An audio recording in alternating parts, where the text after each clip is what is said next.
just crypto backing. Now we have added ONRI, which is reinsurance, and then we're adding other RWA assets to the mix as well.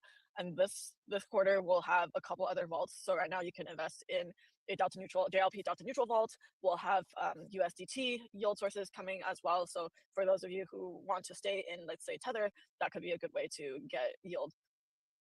Yeah, this is interesting. It seems like stablecoins are kind of like gearing up to be the biggest mass onboarder, especially when we look at countries that just want access to the US dollar or more stable currency. You know, we see them flooding into it via QR codes or crypto, whatever it might be. Maybe just like we'll step back and get a broader look at the landscape of stablecoins. How do you think stablecoins are going to play a role in finance just going into the next couple of years, making things easier for people, accessible for people, etc.? Yeah, I think it's kind of like news. The moment when news went from newspaper to TV to social media is how I think about it.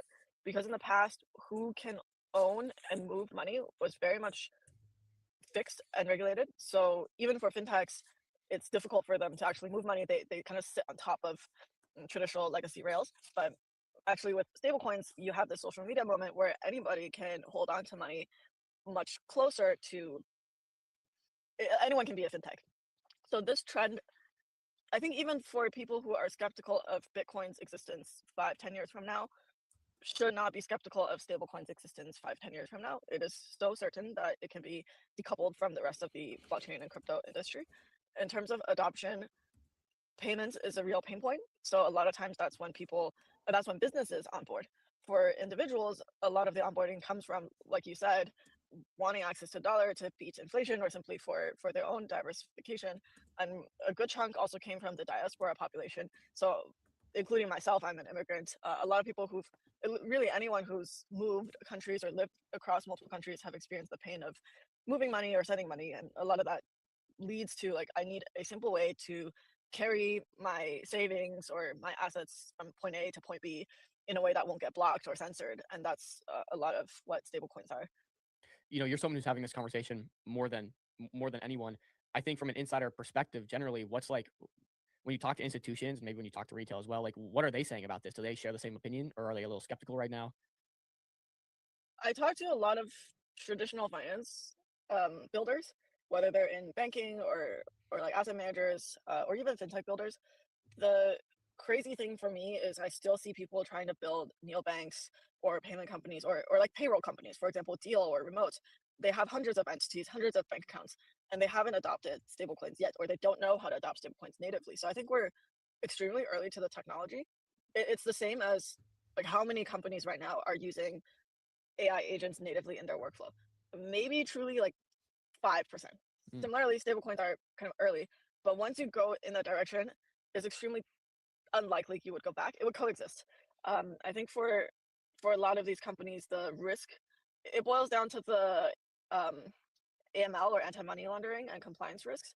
So there's a bit of like a history from a lot of places in the world where so if you work in the financial services industry, whether you're payments or an FI, you have a lot of compliance requirements. You want to make sure the money you're moving is clean and safe, you know where you're moving to. Stablecoins defies a lot of that because it's free. It's the same as like, okay, you can try to censor information, but when it's like out there, there's no way you can contain it back.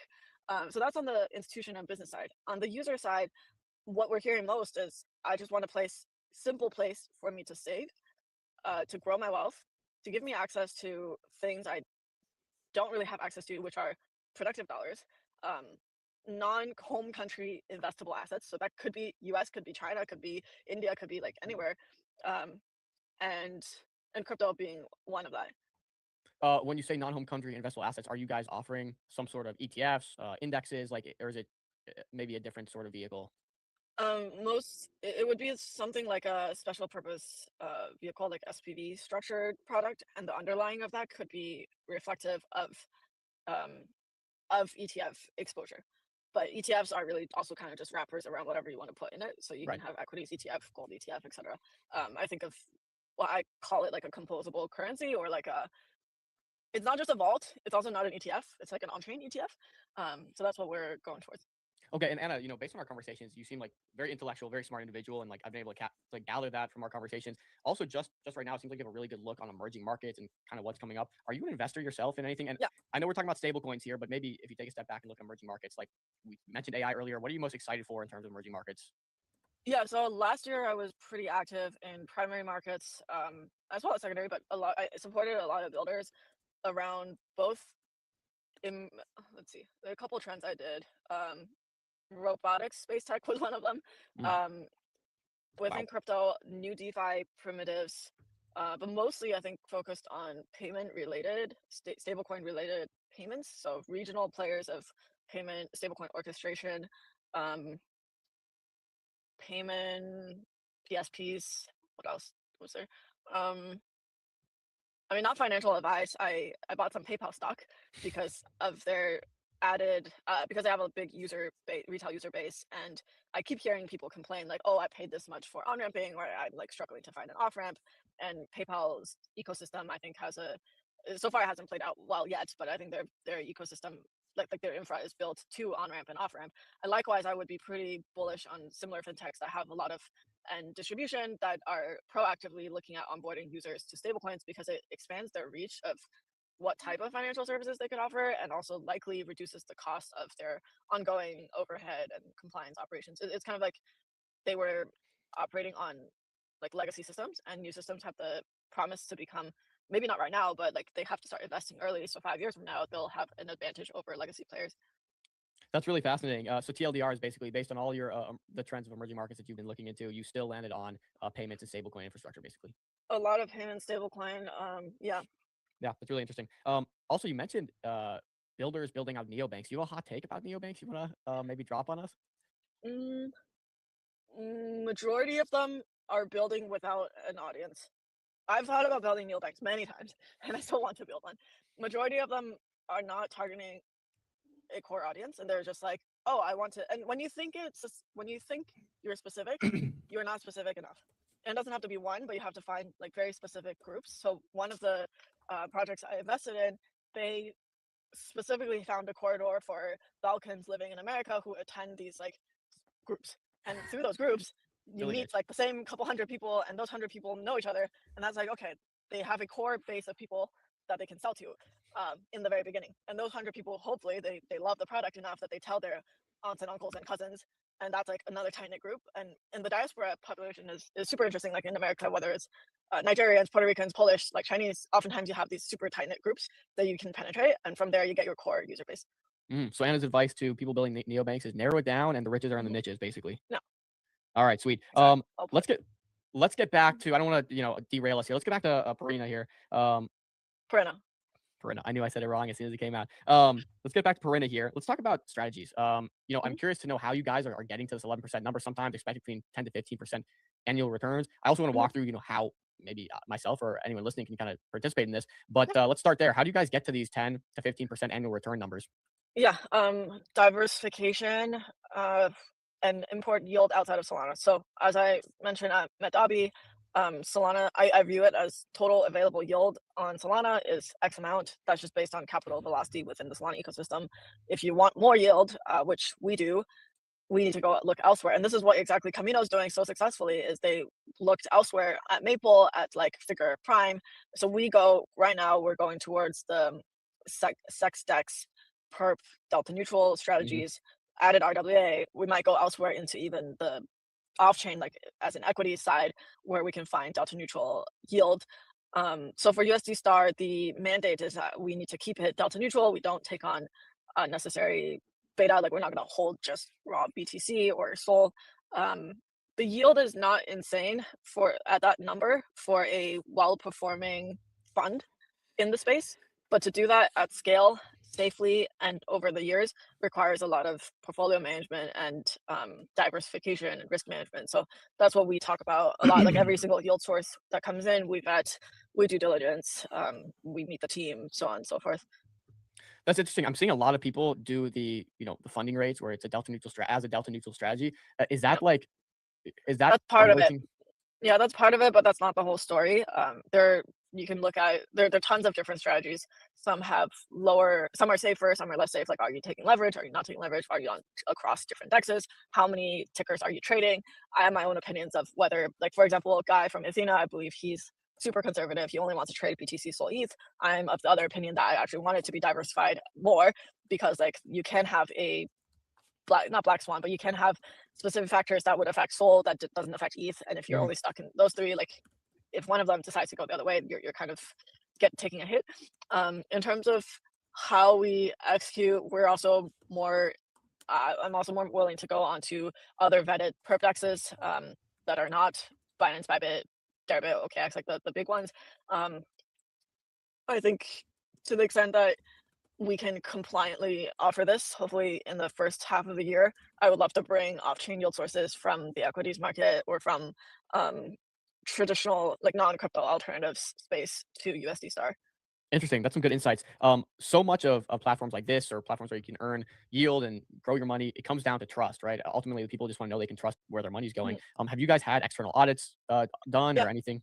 Can you tell me about So that? we have, yeah, for sure. On the smart contract side, we have one audit. I'm actually quite not a believer in audits. I've said this before.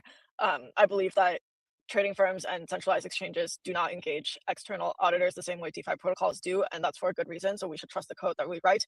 We will have more audits, but I don't want to rely on it. On the asset side, we have audited reports and real-time API or real-time readability into all the different yield sources. We selectively share that under NDA with institutional investors. So some of the investors that are in for like 500K, 1 mil have seen those. We hop on diligence calls. For retail, it's the same as investing in other, let's say, call it like funds. You don't, it's an on-chain specific thing where on-chain you can see everything that's happening in the borderland. But traditionally, if you were investing in a fund, you don't, and you trust that the fund manager doesn't make reckless trades that they said they wouldn't do because they're regulated or because their reputation's on the line. So we're going in that direction. I'm not opposed to getting more transparency, like through things like accountable, but right now I think it's not the first thing we're doing. Okay, so if you could say maybe one or two lines, just reassure or assure in general everyone that's maybe using Carino, like what would you just tell them out of the gate? Like, why can we trust you guys? Um, why not? But yes, Well, okay, well there we go. we have no reason to rug if that's the biggest risk people are thinking about. Um, why trust us? Everything on chain you can see through Solscan or through any scanner. You can just click through different links and see where the money is. Everything that bridges cross chain, right now we have to do the NDA and we'll share more information with you. From there, it is a little bit trust based. Yeah, so from not there's not really a good way that I can ZK proof cross chain things on Solana without using like a third party, which we don't want to use right now.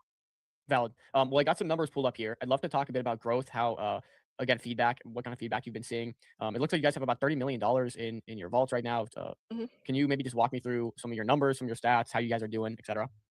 Yeah, sure. So our TVL or AUM's been fluctuating around, I think we hit 33 and then went down to 28 and then hit around 30. So it's been up and down in the last 2, 3 weeks. This is why I think it's important to add additional yield sources and additional products for people to invest in. Um, that's one. The other thing is talking to more institutions, whether it's like partners or funds, for them to deposit, because when they deposit, often signals trust as they are doing a lot of diligence. So, how I believe to build trust, like why should people trust you? I believe trust comes from larger players doing the diligence, and then smaller players will follow. I don't believe Mhm. telling everybody and trying to explain to like 500 people, 500 retail, why they should deposit into USD Star. So I will do the hard work first, and then as you guys see our AUM numbers go up, um, it will become more trustworthy through that. So I was actually It's going to like, next. yeah, Yeah, like my follow-up question was, growth strategies. How are you guys growing? But it seems like you kind of just explained that there by, hey, we'll let the larger players do their due diligence as they do best. They do this at a very thorough level. And yeah. then when people just see that they make these large commitments, the AUM's growing, the treasury's growing, everything's working smooth. You just expect maybe the retail and everyone else to kind of follow suit. More like a domino effect. Is that how I'm understanding it? Yes, except we're not doing token-based TVL deals. So everything that we've done so far, everybody got the exact same deal. Like if you're a retail, you deposit into a USD Star, you got the same thing that a large fund or a large whale did. Um, we I'm continuously focusing on people with real demand, not mercenary capital that's just chasing the highest number. So I think from that perspective, if you're somebody who's like depositing between, let's say, over 100K, so we have a VIP program where we do surveys, ask people what exactly they want. We're getting some pretty bespoke requests of like, hey, I really want to access this type of asset. Can you help me with that? So it's through these surveys that inform us what we should build next. Interesting. On that same topic of growth, since we said we're going to let the larger institutions and capital come in first, how are you going about BD and just reaching out to these guys, getting in contact, getting them on board? Yeah, I think qualifying them is really important because in the beginning, I got introduced through other DeFi protocols to large capital allocators in the space. I actually turned down all of the deal structures, and I didn't continue engaging with them because I realized that was not the right customer that I wanted to serve. So a lot of it is not top of funnel of reaching out to people, but rather, so at least I don't have a problem of top of funnel.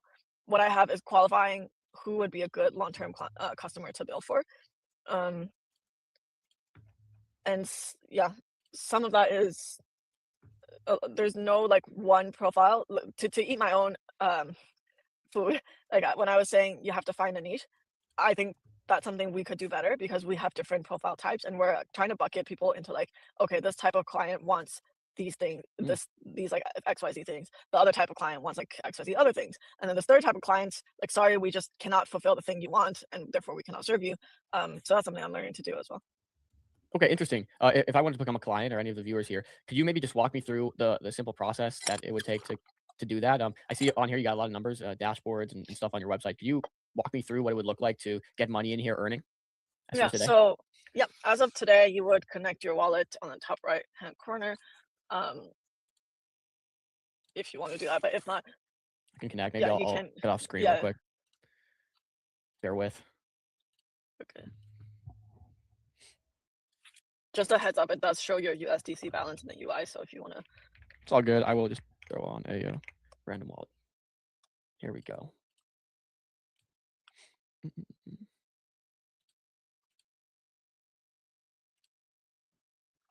Okay, and share. Okay, boom. So we're doing the process right here. Nice. Okay, yeah, so now you have a wallet.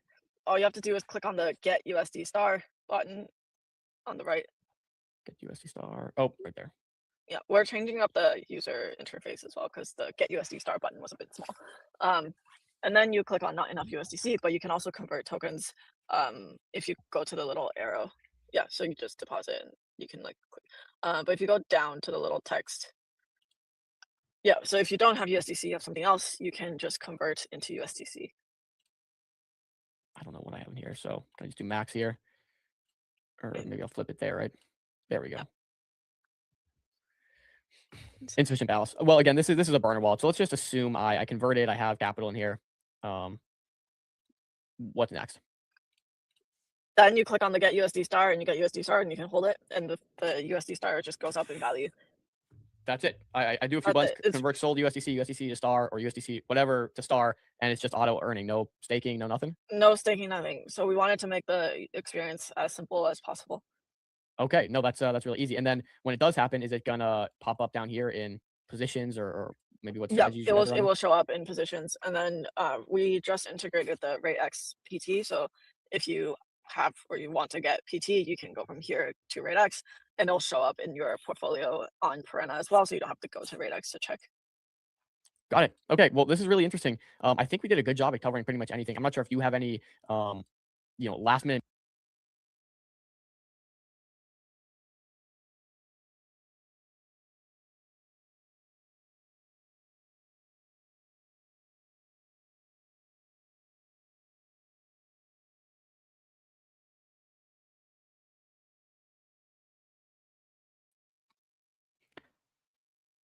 All right, the pre-show video is glitching a little bit here, guys. Sorry about that. I'm just gonna reset it because we have to watch that properly.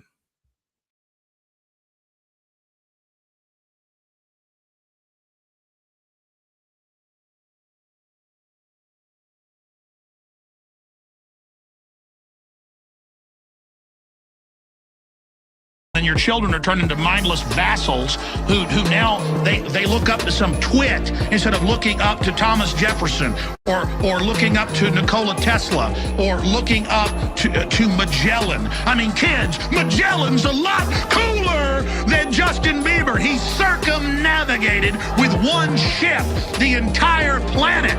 He was killed by wild natives before they got back to Portugal. And when they got back, there was only... But why?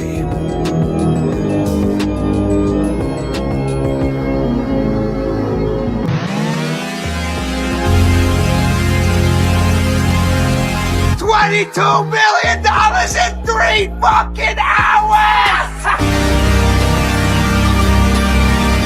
There is no nobility in poverty. I have been a rich man and I have been a poor man, and I choose rich every fucking time.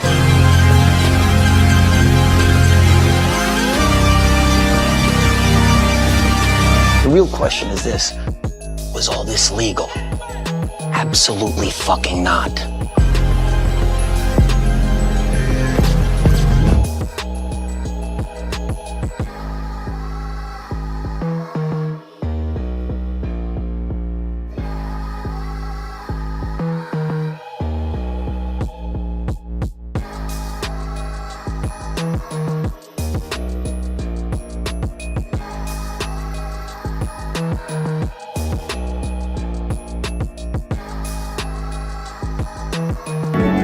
He would neither go towards the feeding grounds at the edge of the ice, nor return to the colony. Shortly afterwards, we saw him heading straight towards the mountains, some 70 kilometers away. Dr. Ainley explained that even if he caught him and brought him back to the colony, he would immediately head right back for the mountains. But why? What's your dream? To go away. To go away. That's great. Do you guys want to drink? I don't understand why everybody has to be so judgmental. I understand why mom's judgmental. I think it's because she cares partially. I think it's also partially because everyone else is looking at her like, hey, Cody's just a bum. Cody's this, Cody's that, Cody's this. Cody's me, bro. Let me be me.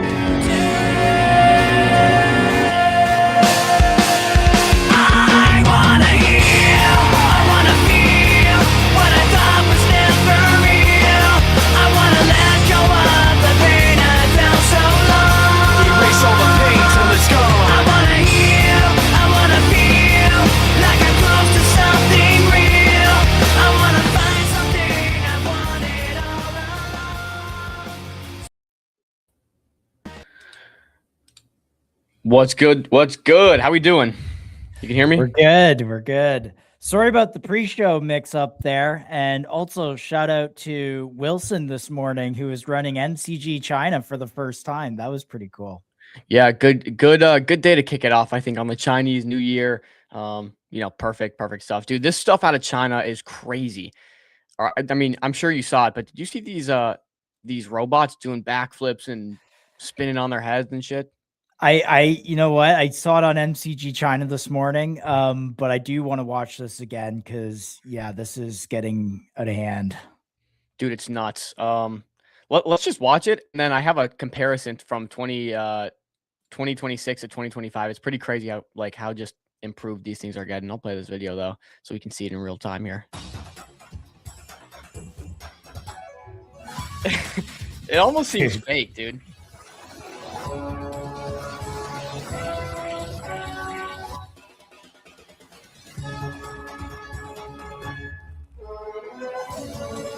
Bro, like, what are we talking about?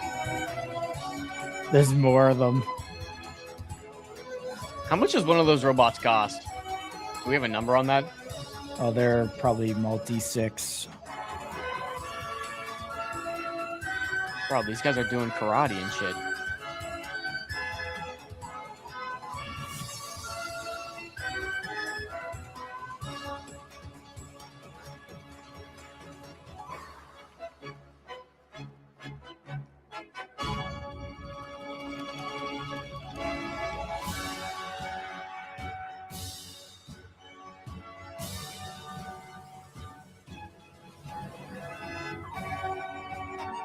That's wild. I know, dude. What the heck? They have swords and weapons. What is going on? Have you seen the robot fight clubs, bro? Yeah, like battle bots, like back in the day. Gotta get these guys fighting.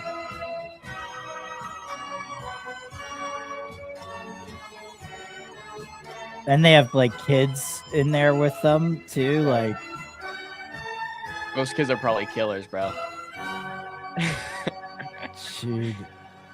I would not trust my son on a stage with robots or swords like that. Yeah, that sword's looking real flimsy though. I'm thinking it might be a little bit like a little fake sword. But here's the comparison from 2025 and 2026.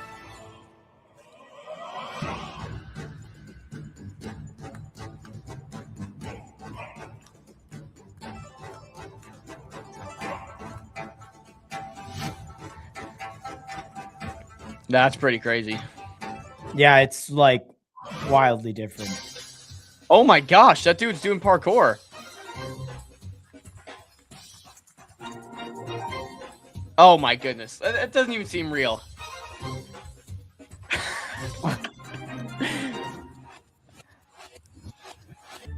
Bro, we are so cooked. We're so cooked.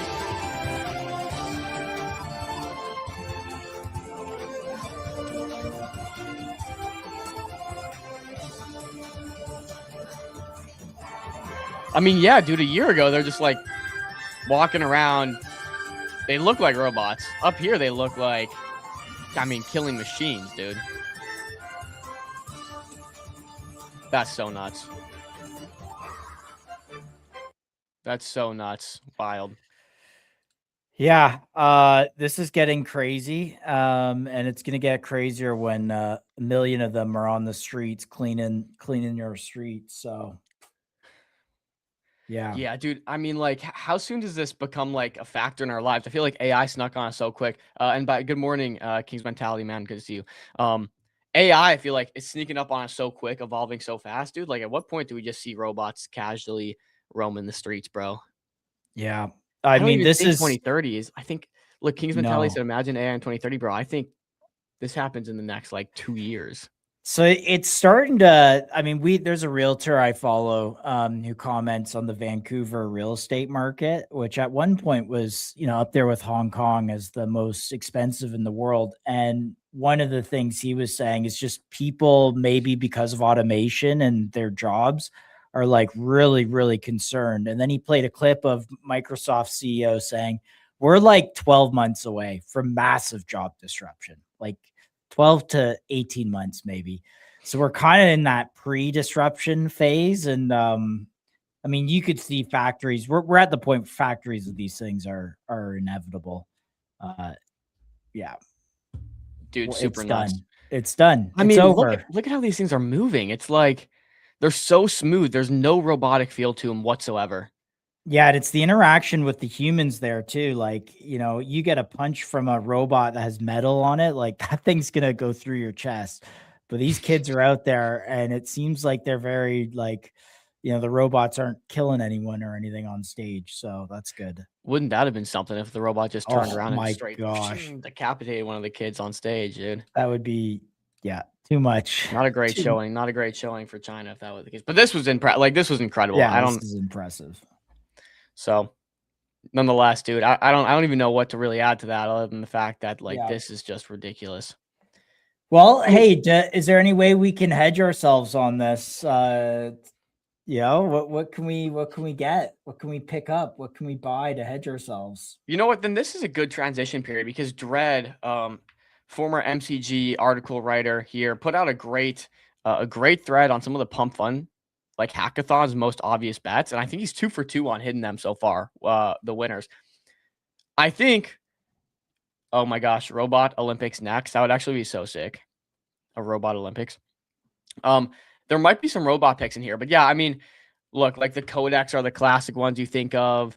I don't know. Robotics companies obviously are the answer, but outside of that, just like stuff like Kodak, which is building like sandboxes for training robots and building robots and like testing them in a sandbox before actually developing them live. But anything come to your mind? Like, I mean, what's the best? You don't have to maybe name names. But what's the best bet in terms of like verticals for this? Just robotics. I mean, that's the easy answer. Yeah, it's hard to say. The physical robotics stuff is the toughest, but I just don't see anything investable on that really right now. That is, and then even if you're betting against Chinese companies, I think you lose in the long term.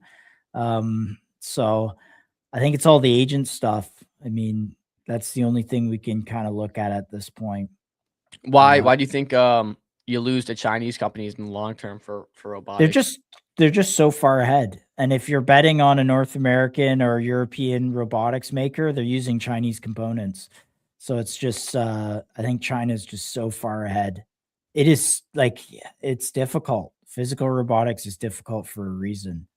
So yeah, I don't know, man. There's a lot of big Silicon Valley, Boston robotics companies that are really far ahead. I don't know if yeah, I mean, like, look, there are, but it's it hasn't been done at scale like they've done it in China. It's kind of like you got to wait and see kind of thing. I mean, I guess like, but what can you invest in? Yeah, private companies. Name one robotics pure play in North America that you can invest in. Yeah, I mean, it's like Boston Dynamics and these private companies that you can go to Silicon Valley and find, but it's like it's it's gated. You're probably not going to have that ability to invest in some of those. Open droids coming to street maybe is the play here. Yeah, who knows? Is go to Kodak. Let's look at some charts here. And I'm trying to update the bar below here. We got a new stream overlay, guys, and I'm getting accustomed to it still. So just give us a moment. But can you throw open Kodak? Can we have a look at that? Yeah. This is pumped recently. I think people are assuming it's going to win the Pump Fund Hackathon here. There have been 2 winners who've been selected for $250K. And so I think Kodak's a really good runner-up. It's up a little bit. I know Chill's been talking about this for quite some time. It's up from 1.6 million to 4.5 million. And it looks pretty good. But let's go down to the 4 hour and just see what we're doing. Again, Kodak, like, from an equity side, it seems like a very investable company from the equities angle, and they got this token. It's at 4.5 million. One of the leaders I think that you can buy on chain in terms of robotics. And again, like, these guys aren't developing physical robotics. They're developing like a sandbox for you to test robotics inside of before you actually produce the robot to see if there are any bugs, glitches, if it works properly. But very, very cool stuff there. Nonetheless, it's off a nice pump. It's grinding up slowly. I think it's getting some attention, of course, from the Pump Fund Hackathon here. That's why it pumped from 3.7 to 5.6 million recently. I think it is in Dreads. I'm going to go back to Dreads' post here and cover some of the stuff in there. I think he mentioned Kodak as well. Let's see. We recently got OpenAI and Zeoth. Zeoth and OpenAI are Pump Fund's recent hackathon winners. The first 2 to be selected. And so he's nailed those on the head. So we can see Pump Fund's got the $3 million hackathon. That's it's now in its final week. So we're going to get a lot of selections there. This is a really good write-up you guys should read. The Pump Fund Hackathon's most obvious bets. He's got the advisor profile so you can see who's advising. I think that'll help you kind of steer your decisions of what they'll be picking. $250,000 will be invested across 12 winning projects alongside mentorship and visibility from some of the brightest minds in crypto. Here are the advisors. You got Alan Cohen. He's the co-founder of Pump Fund, or Alon, excuse me. Anil, he's Delphi Digital. Mason Nostrom, Panthera Capital. You got Jump Crypto here. Polymarket Head of Markets. Draper Investments. We got Tim Draper. The Helios CEO, Kraken, Arca, Privy, Six Man Ventures. Mike Dudas down there. So you got some really good options here. Some really good advisors. Okay. More details. You can read more about that there. Not going to get into it. AI X Robotics. This is the first pick on Dread's list. He said Kodak. And we can read a little bit about it here. Kodak's architecture is centered on launching isolated on-demand cloud desktops for computer use agents. Each agent gets its own open source, its own OS level isolated environment, a full Linux OS instant where it can run applications, browsers, or code completely sandbox from other agents and the host. Think open cloud level capabilities plus zero access to sensitive data and deeper compute usage, operating system level. Since Kodak provides an isolated virtual environment in the cloud where agents can spin up and down sub-agents as complexity demands, there is no extra cost on compute or fear of data breach. Kodak Flow's core product moat is the vision language action VLA model. Like the name implies, it gives agents vision, reasoning, and system interactions. Most current computer use agents are built on speech text paired with visual coders. They see the inference through screenshots, interprets what's on the screen and generates sequences of actions, clicks, keystrokes, scrolls to follow instructions and complete tasks. You get the vibes. Codex, one of the few on-chain robotics verticals that you can actually trade. So it's really interesting. That's in the prediction for winning one of the pump fun spots. You can see there's a longer write-up on the agentic workforce that MCG put out here. You guys can check out. Lumen is another one that he expects to maybe win the pump fun hackathon. Let's scroll down to some of the ones that have already won that he predicted. Zeoth right here. So Zeoth won. And again, trying to get all these guys on the stream. We would love to do a pump fun hackathon. So there's the call to action message for pump fun. We'd love to do a pump fun hackathon stream where we just have all of the guests, all of the winners of the hackathon on 20-minute segments. Just do it, hackathon style, like you would see at some of these hackathons, in-person hackathons. So we need more hackathons in this space. Like, yeah, we really do. Honestly. Why not? I mean, there's good tech being built that goes largely undiscovered, and let's do it. Let's make that normal at MCG. Zeoth, Google's UCP, Universal Commerce Protocol, coordinates agents, helping them understand available actions, merchants, and how to execute commerce flow at scale. X402 provides the payment rails for agents-to-agent transactions at machine speed. As both layers scale, trust becomes an essential component of the value chain. How do agents verify merchant legitimacy before executing payments? Blah, blah, blah, blah, blah. Zeoth sits directly in this trust layer. More agent activity, increase payment volume. More payment, increase the need for verification. Better verification enables agents to transact more freely. The flywheel drives Zeoth and value relevance. So Zeoth hit. That's one of the ones that won the Pump Fun Hackathon. And then recently, as predicted, Opal, AIX Gaming. Opal, only project in this category. Started as an AI you can queue and play games with in Discord, live streaming, etc. However, then quickly realized that users are generating training data in real time. Every game session is raw behavioral data that captures decision, reaction, strategy, coordination, and structured environments. Apparently, the demand for this type of data is insane. And they recently won. So let me pull that up so you guys can see.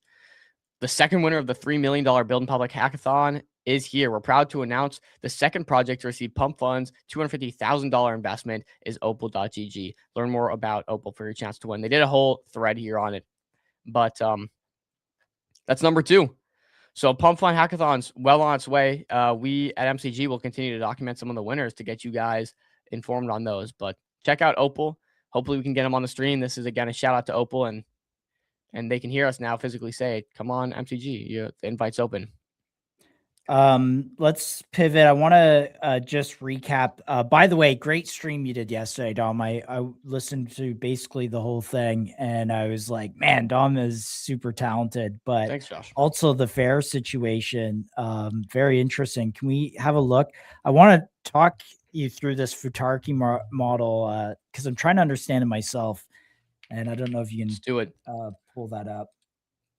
Yeah. And again, this one unfortunately continues to, I say unfortunately, this is the only time you see a chart go up, and I say unfortunately. But yesterday we talked about it, and I think I made it pretty clear on my end. Like, look, it's going to be very hard to convince traders not to take advantage of this arbitrage and get, and pile into the trade of this settling at net asset value and resolving for basically free money with no slippage.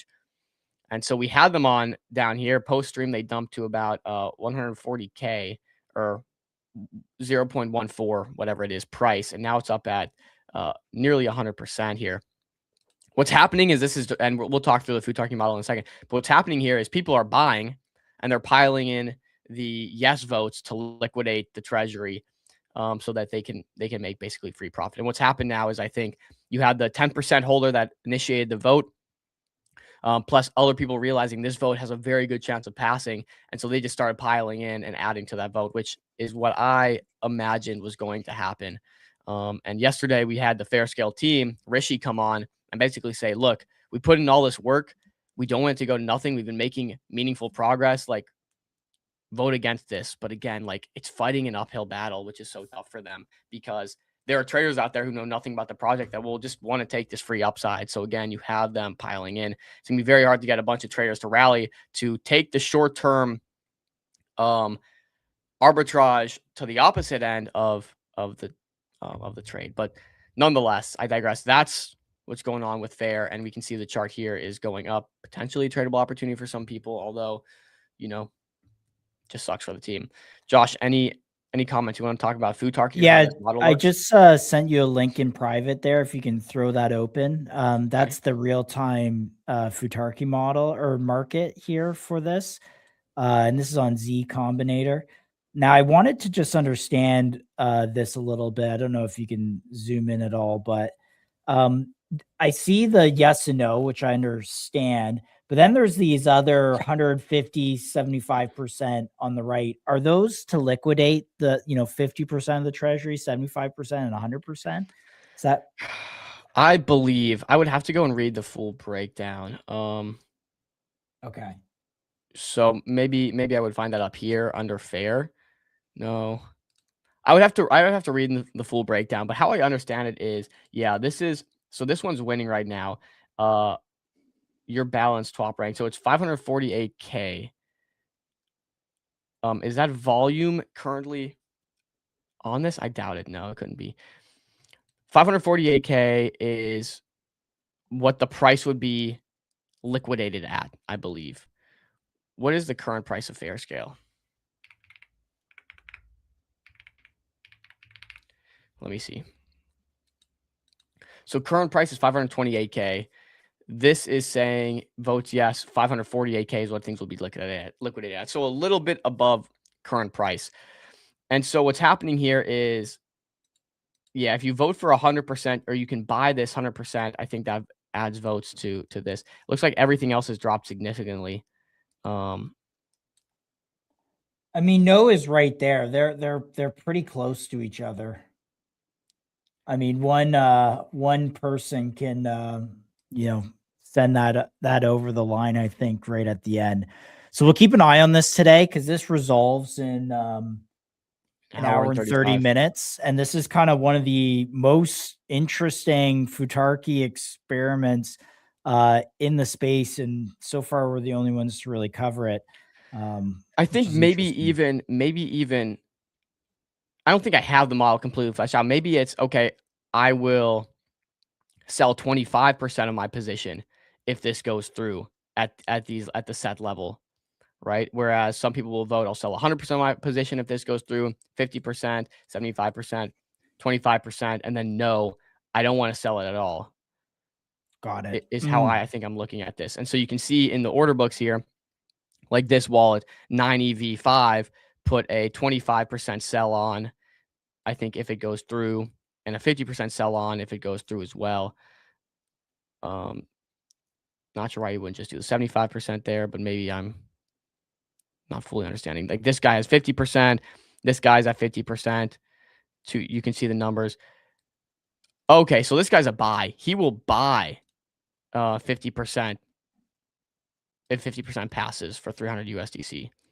These guys will sell, or these are no's.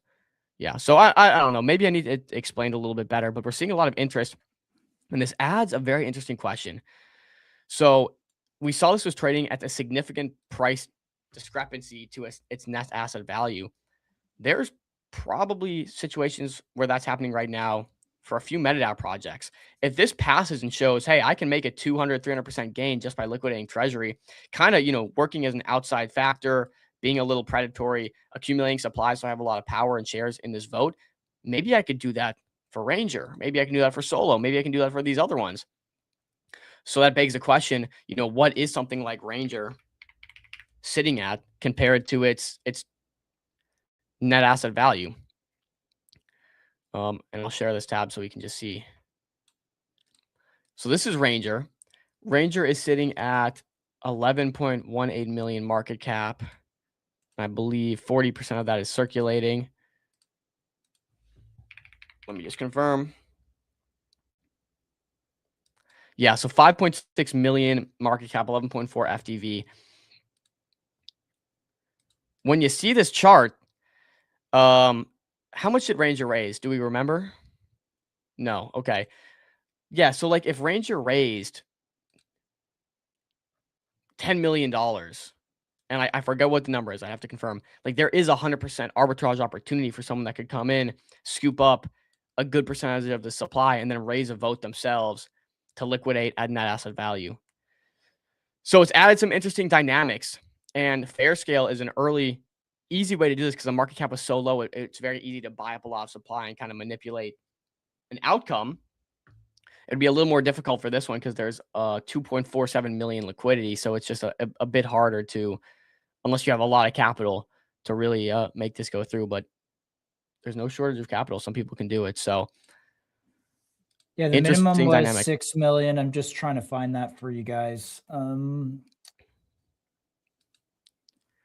Minimum was 6 million. They've obviously burned through some, and it's all on chain. You can go find the net asset value pretty quickly if you took a little bit of time to go look for it. 8.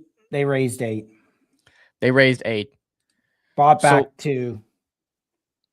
So they probably have like, they probably have a roughly a net asset value of what the current market cap is here at 5.6. But if this dips to 2.5, right, or whatever, just because the market's bad and people don't really factor in that they should never trade below net asset value realistically because of votes like this. But if it does dip to 2.5, if it does dip to 3, I mean, I'm not gonna say it's guaranteed money, but if someone buys up enough supply, they can really manipulate an outcome for this and liquidate the treasury and make some profit. So interesting dynamic there. Something as a trader you guys should be privy to. And props to the trader that did it for fair scale. It's like really sucks to see for the team, but I'm not gonna lie, it was kind of a smart play if he's not just breaking even. Positive EV trade. So yeah. I have the CA for the next segment here. If we can throw that up, just have a quick look for FOMO. Oh yeah, FOMO. First place for AGI agents to trade over, converse, compete, and win. All right, I'm interested in seeing. You'll have to do it on. Yeah, there we go. Here's FOMO. So it had initial pump up to 2.7 mil. It's kind of since come down and now it's ranging a bit. It's at 570K. So again, playing into the FOMO narrative here. So it's agents that trade, I believe, trade, compete, do all that stuff. We'll have to get the scoop from them, but that's what the chart looks like for some context. Do we have them? Yeah, we got Fido right here. Fido, how you doing, brother? Hey, how's it going, guys? Good. Going well, good. Man. Nice to meet you. Welcome to MCG. Yeah, it's a pretty sleek podcast you got here. We try. Well, we don't call ourselves a podcast. We're a live stream show. Okay. Yeah, my bad. Live stream. Good live stream. Thank you. No, it's all good, man. Though interesting thing going on here with FOMO app. We're seeing just this massive surgence in, Molt bots, Claude bots, just AGI, agents that are growing and thinking for themselves. And it's super wild to see in real time. We just watched a video from the Chinese New Year, like presentation of these robots doing backflips and karate. And it's just like wild to think that at some point, these agents are going to be autonomous thinkers and think for themselves and grow. And I think that kind of is being shown here in what you're building with FOMO app. But Fido, I'd love to learn and hear from you yourself about what you guys are working on. Yeah, totally. So we launched just a couple weeks ago. I saw the initial hype of the OpenClaw, drop, and just kind of got the gears spinning. And so everyone was kind of building like places for these agents to talk. There was like Maltbook and MaltX, and they were doing like registration stuff with 8004. But I really didn't see people doing much of like the granular details, like the things like trading, or like minting NFTs and things like that.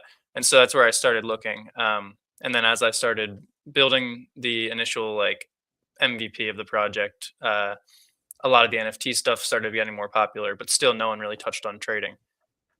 So I got pretty heads down for that like entire weekend there and just grinded out, like a sort of like an alpha version of the site where people could do paper trading. So simulated funds, connect your agent, let them autonomously trade. And then, we're basically just providing the means for doing that. So we don't give them data streams or anything yet. Rather, you can just train your agent however you want to, and then go on our platform and just use our API to make the trades. So I see you're looking at the site now. If you click on that live toggle on the top right. Live. Oh, here we go. So click load more. Yeah, so you can see like Yeah, we're still very early in production. Sometimes things are buggy. There you go. But you can see those are all like live trades. So these are actual on-chain trades, and if you click on it, you can a transaction will pop up just anywhere on that. Yeah, so you can see that's actually on-chain, created by an agent using account abstraction, and all gas fees are paid in USDC.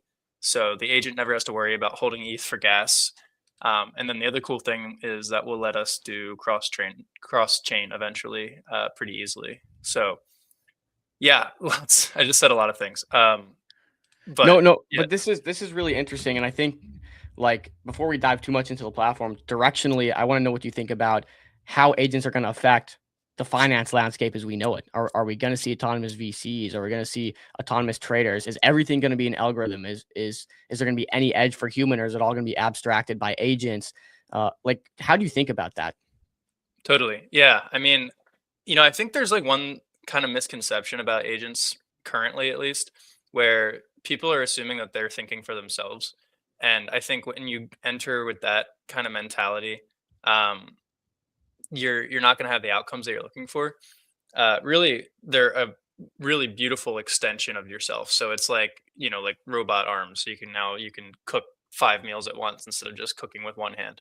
And so if you're already in these alpha groups and you already have access to the data streams that would previously have let you make really strong positive trades, I think having an agent watching those groups for you, pinging you when things are looking exciting, doing some sentiment analysis on Twitter, looking at your different private chats, I think there's seriously like a pretty strong opportunity here.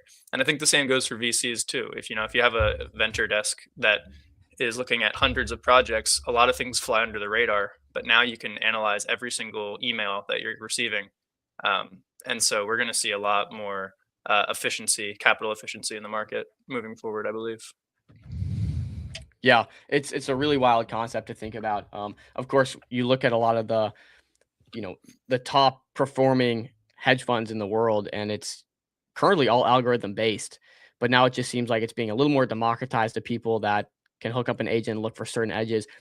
From your experience so far, what agents are doing the best? Is there a strategy? Is there a rhyme to some of the winners here? Yeah, so I mean, right now we're in a closed beta. We have about 25 different agents that have tried it out so far with the live trading. It's interesting. Everyone has entirely different approaches, which is something that I find really unique with this. When you look at a platform like Axiom, you just see a bunch of names and you just know it's a bunch of humans, trading the way that humans trade. But with agents, you can give them very clear direction and guardrails. And so some people, for example, have been doing like smart wallet tracking. I believe the All Your Base team, yeah, you're looking at the tweet right now. Minion and All Your Base are their two wallets. Minion is tracking smart wallets and reading alpha groups, and has made a fair amount of like pretty solid trades in just the first few days. And if you click on that account, you should be able to see some of those trades. They're probably mostly paper trades. If you toggle it at the top right. Oh, there it is. Yeah. Oh yeah, look at that. So 79 trades, 56% win rate. And these are all, there's no slippage when you're doing simulated funds.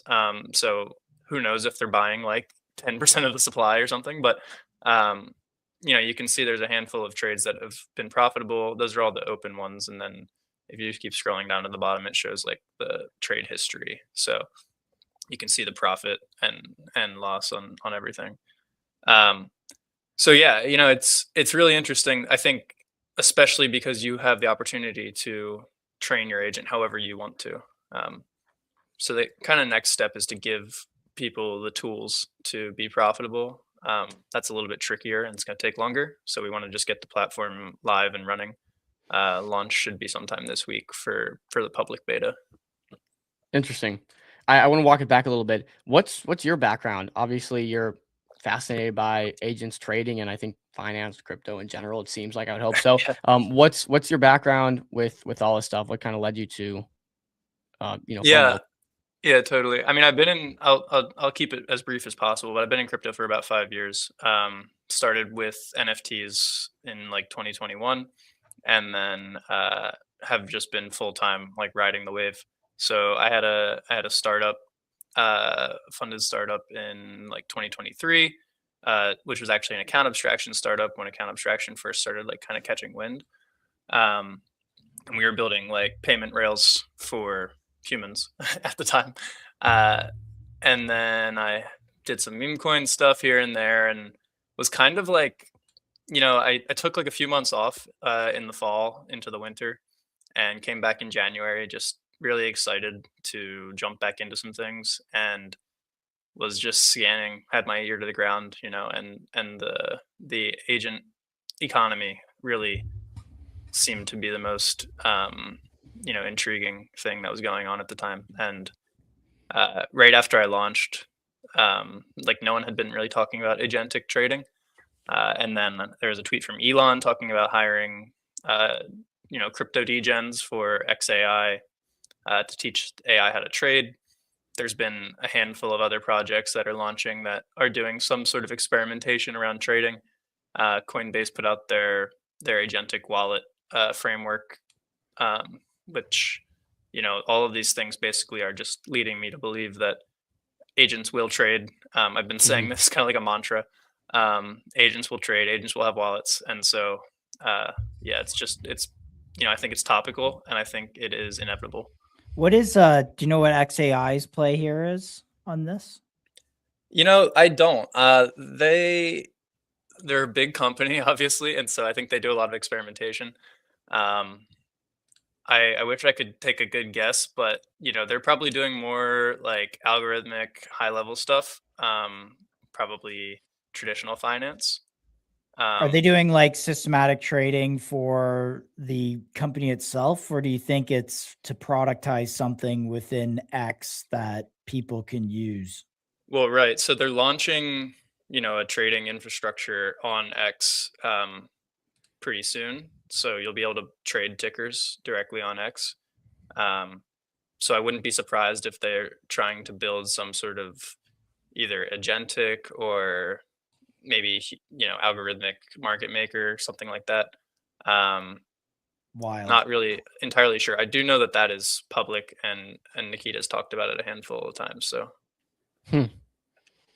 So when you think about the economics of FOMO, like maybe you're focused on just getting the product out, seeing how these agents interact, kind of gathering data, more like a research department right now. But economically, what's the end goal for this? The end game? How do you turn this into a profitable company? I'm assuming you guys are pre-revenue at this point. Yeah, I mean, right now we have the token. So we launched a token. We need to raise any funds, so we've been able to kind of bankroll it that way. And then ideally, what we'll have right now, everything's free on the platform, so you can sign up. I think it's 2 cents to sign up. That's just pays for the gas fees for the agent registration.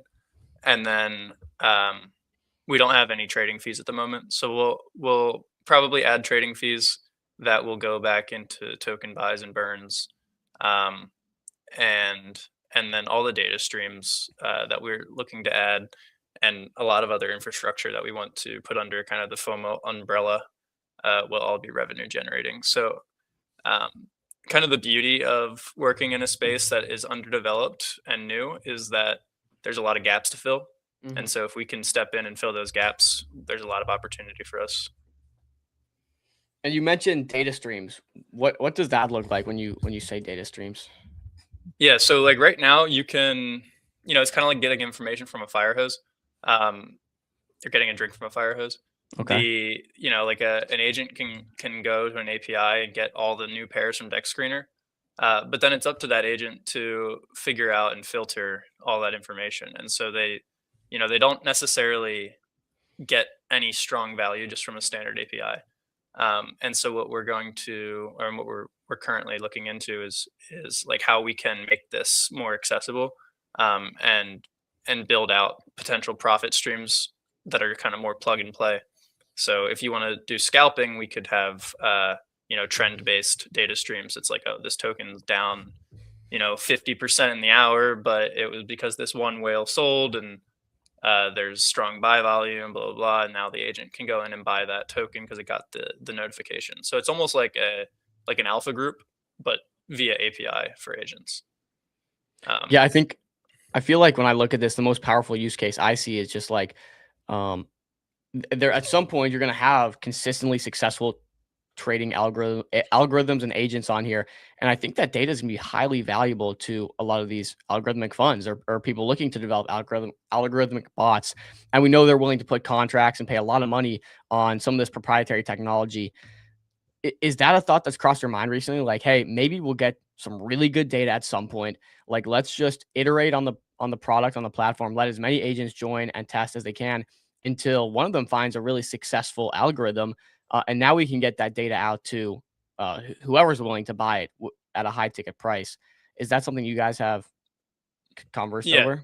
Yeah, totally. I mean, so the team's small. It's me and one other guy. And so we have, tons and tons of ideas rolling through, and we're just building the most kind of like prevalent thing at any given moment. So we've talked through tons of like different things that we could potentially do. I think kind of what you're describing is like copy trading in a sense. And so if we can allow these agents to monetize their trade streams, I think that could be huge. So it happens before it, hits a public dashboard. You can, you can copy trade within that same bundle or block. Because when we use account abstraction, we're basically taking a bunch of trades, submitting them to a bundler, and then they all go in the same flash block on base. And so if we can get other people in that same block, it'll be, better outcomes for those copy traders. And so that could be monetized pretty easily. Traditional copy trading relies on, watching the mempool and then trying to get in as soon as possible, which leads to people getting wrecked a lot, which we've probably, I'm sure you guys have seen on Pump Fun and whatnot. Plenty of times. Yeah. No, it's interesting. How are you guys building this? Is coding engineering in your blood? Have you been doing it forever? Is this hey, now we have the ability to vibe code with Claude Code or Codex, and I'm able to build pretty much whatever my heart desires? Like, how is this? How is that working on the back end for you guys? Yeah. Well, my business partner is a full stack software engineer, and he's very, very good, like incredibly good. And so I lean on him a lot for, making things actually work. And then my background is in product and design and marketing, all the kind of non-technical roles. Mm-hmm. And so now with AI, I can, I did the whole front end of this site with Claude. Traditionally, I would have done it with Figma and then sent it over to a front end engineer and had him implement it or her. And now I can just kind of slap it together and it works quite well. As you can see, there's a couple bugs here and there, but those are just growing pains. For the most part, you get the information you need. Yeah, it's really wild how far we've come with that. When you actually think about that, I think from your perspective, what do you think the most valuable role in a business is, considering we're getting into the age where like the idea guy can kind of just build up whatever he really desires, and we're seeing this in real time start to happen and manifest.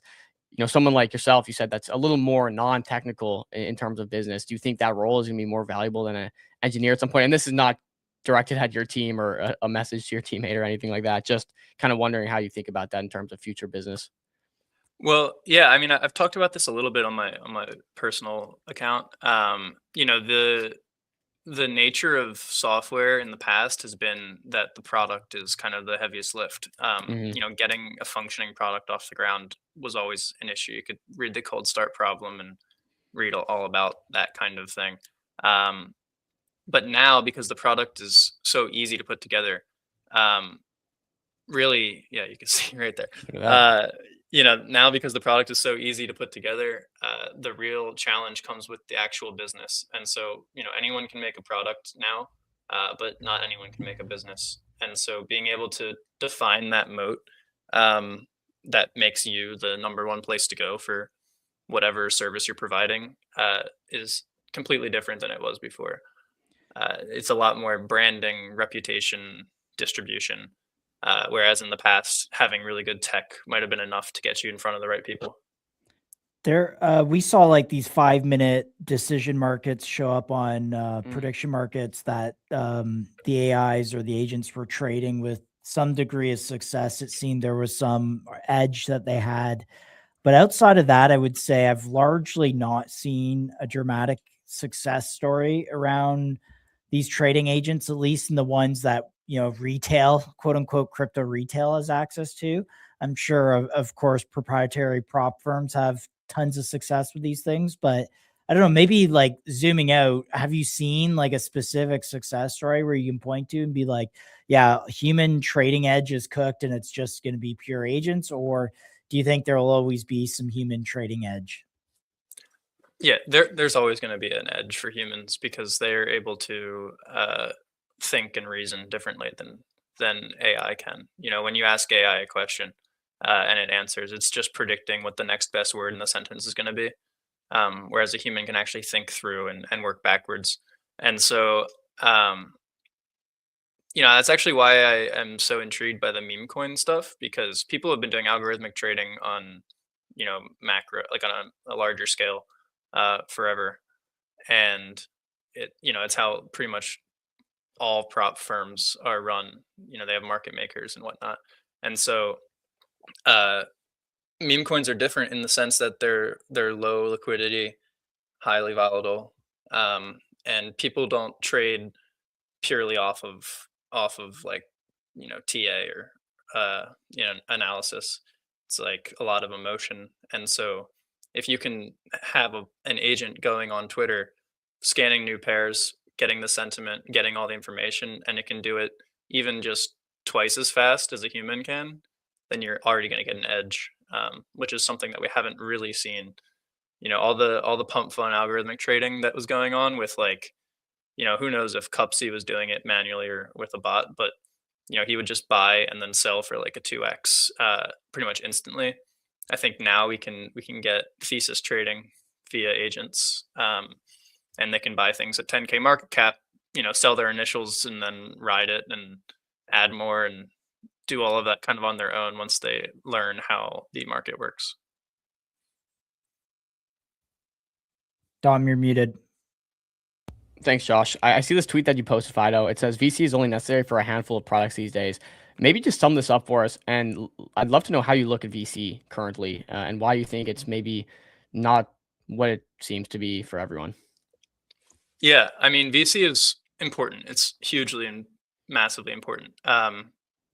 You can see, you know, the four main points there. Like, if you have to pay lawyers millions of dollars, Yeah. if you need to build warehouses, if you need to do, you know, research, there's tons of expenses that cannot be funded by, you know, just bootstrapping, unless you're, you know, already rich, which is a whole nother conversation. And so when we look at the, you know, current landscape of people that are kind of like cloning SaaS companies and making them cheaper, there's a lot less need for a VC to come in and fund that whole thing. And so VCs are, like I said, really important, and they can still be part of this conversation. But now with with tokenization of businesses and whatnot, they can just buy on market at fair value, you know, the same way that retail does.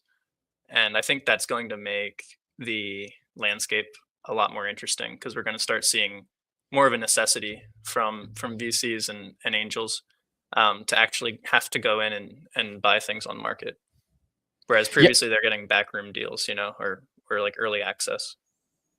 Yeah, and it's fascinating. You know, you talk about VC and kind of pair the relationship with, okay, well, I actually launched a token, democratized access, distributed ownership.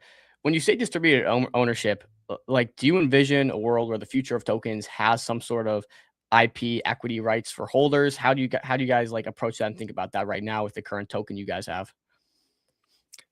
You know, I think I have a bit more of like a Lindy approach to it. I kind of just want to like see what happens. You know, I have plans to incorporate that token into the project and make that token, you know, part of like the flywheel that will inevitably run the business. But in terms of like actual ownership, tokens don't necessarily represent that.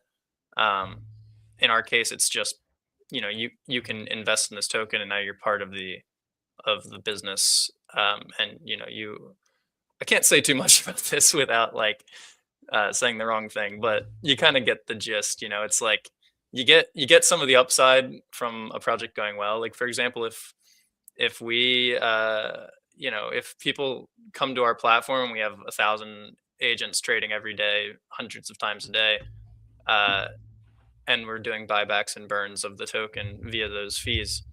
Obviously, there's some upside there. But if we then get acquired or something, it's a different conversation. Like, how does that work for those token holders? So I think a lot of it's still being figured out, and I don't know that I'm the one that's going to figure that out. But it is still like, very interesting to kind of try and wrap your head around it because it's so new. Totally. I mean, I do a litmus test with founders on here. I say, well, if you got offered like $100 million, what would you do, kind of thing. We know, Pump Fund's done that for Padre, and that didn't end up too great, but it's an experiment, not an experiment, but it's like something that the space is still figuring out kind of in real time. And I'm sure this year it will get sorted out more and more. But wanted to ask about, you mentioned that thousands of agents trading, and I don't know if you've modeled this out yourself, but how big could a platform like this get in terms of agents, the fees generated from these agents? Is it going to be kind of like Spotify where, you have a handful of agents that represent 80 to 90% of the volume on the platform? Or do you see it kind of being an even distribution across, all 1,000? Like, just wondering how you think about the volumes and potential revenue and business size here. Yeah, I mean, it's growing so rapidly. I would definitely say that it would be weighted towards, one side more than the other. Just because that's the nature of finance, right? Like, the majority of people like have more money than the minority of people have more money than the majority. And so the same will probably go for agents. I also anticipate that people will spin up 5 to 10, 20 or more agents, and have them all operating different functions. And so, you could have one that does the scalp trading, you could have one that does the thesis trading, you could have one that does copy trading. And so, the limit is really up to the, I guess the necessity of having all of these different options. It's valid. I kind of want to go back to the token. You had mentioned that you plan to implement the token in some ways into the platform. Any idea how you guys are thinking about that? Yeah, I mean, the first and most obvious is trading fees. And so that's like pretty standard across any trading platform. But then when we start talking about other revenue streams, like, the APIs, the data streams, copy trading, it's going to be majority fee based. I mean, that's the most natural flywheel for something like this, where if we have heavier volume, then we should be doing heavier, inflows to our token. So that's probably like the baseline. I don't want to like overstate my plans because it's still very much so in progress. Yeah. But yeah, the token will be part of the platform. Yes, 100%. Sure, that makes sense. What about roadmap? Can you tell us a little bit about what you guys have planned next, what you're working on currently, and what you're most excited for? Yeah.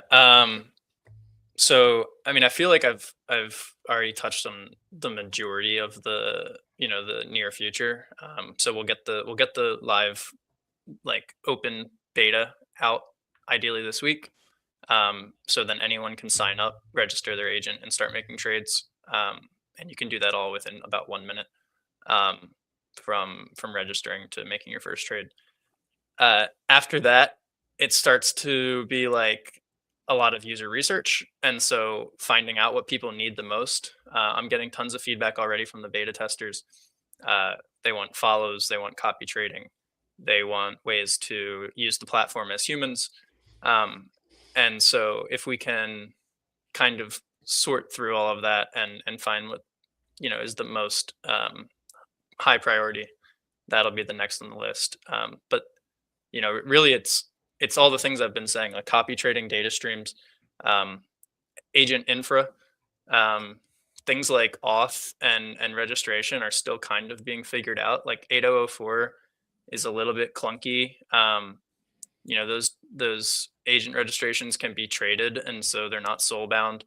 And so you can't really use those for authenticating someone. There's other things like how the mempool is going to work with bundles if we have hundreds of agents. A lot of stuff on the roadmap, and I talk pretty freely about it on Twitter. So definitely the next up is getting this live platform out this week. Yeah, I do like seeing your tweets up there. You have a lot of good takes. You mentioned PMF in your last one. How has product market fit been for you guys and growth? Really, really great feedback so far. So the PMF, I guess, comes with revenue, right? So but in terms of validation, we have seen so many other people like adopting agentic trading into their current products.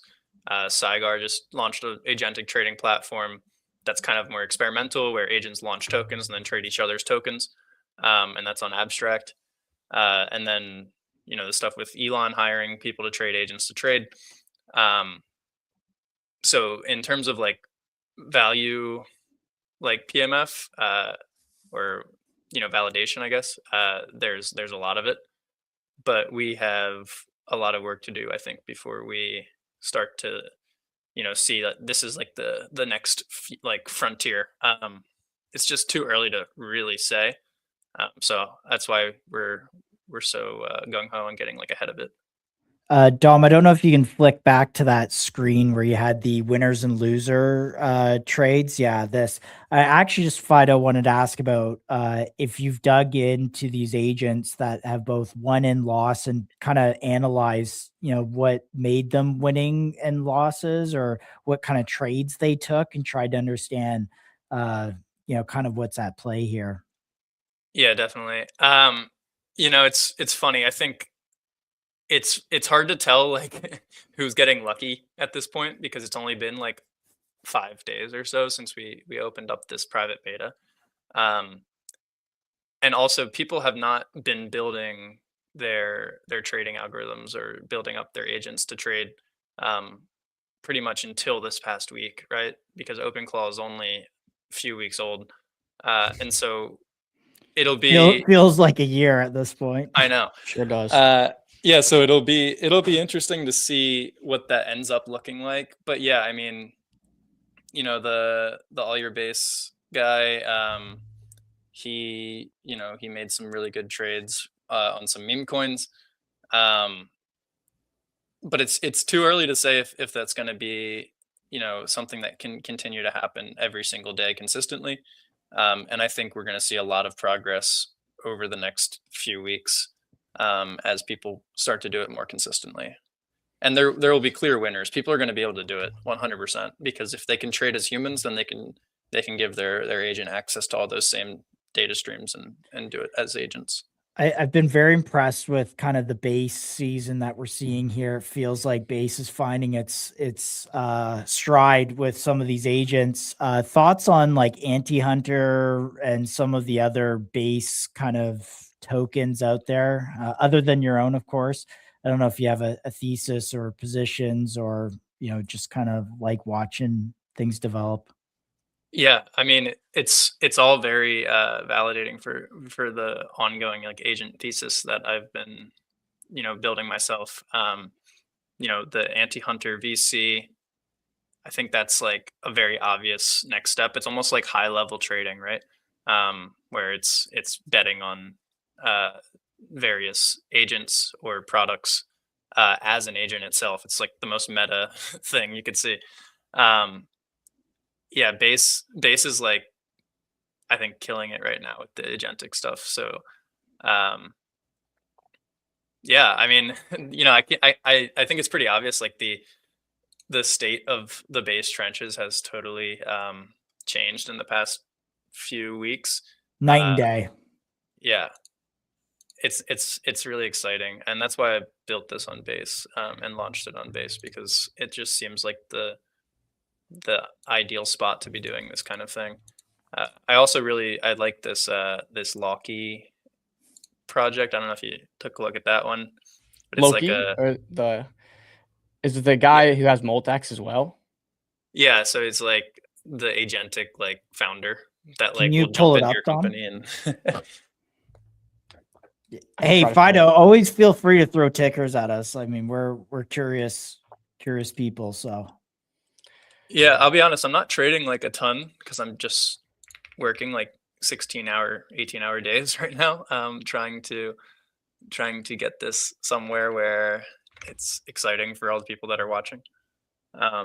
So I've been focused majority on FOMO, but I am obviously seeing these trades come in from agents and then also in my group chats and whatnot. So do you do anything on Solana at all? Any thoughts on Solana eco broadly?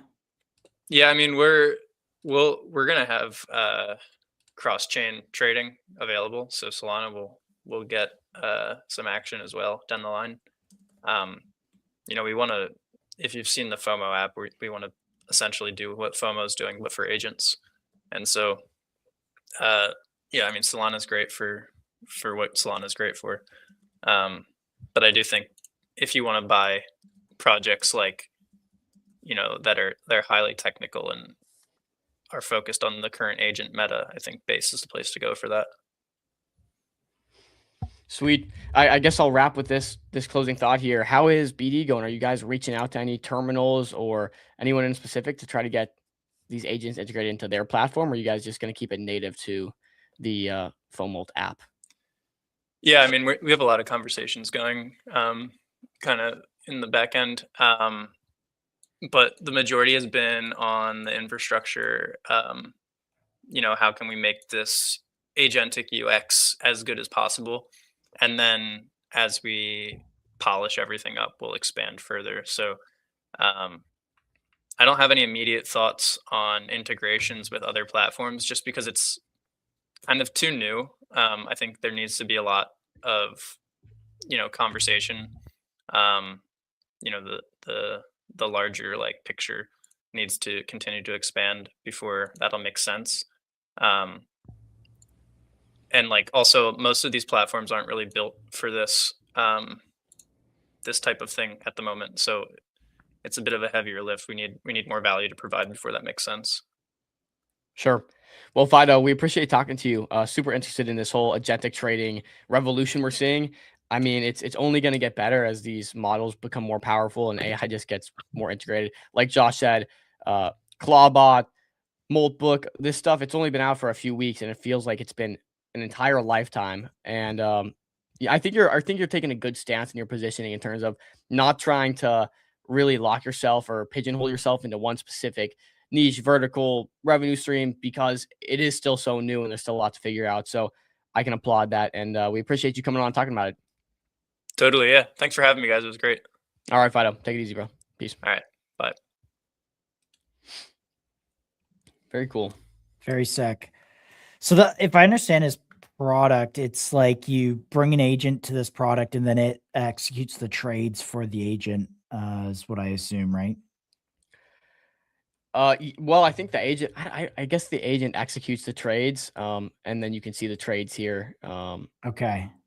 Or is it, okay, more of, sorry, FOMO for agents would mean that it's more like, kind of following the agent's performance. It's almost like a discovery tool, and the agents then execute their own trades. Okay. And I would imagine they have tournaments here as well at some point, right? So you can see they get the live, the paper trading. So I think it's more of a, more of the just documenting everything and then having tournaments and the feed here, and you can track people just like FOMO is known for their tracking. You can track these agents. So very cool. And that's that Lauki there one. I don't know if you want to throw that on a quick chart and have a look at that. That I think that's the ticker that he mentioned. That looking at. Yeah. I didn't want to hammer it, too much talk about it. No, of course. No, of course. But curious. We're curious people out here, right? So, Okay, well, this is not it. Let me.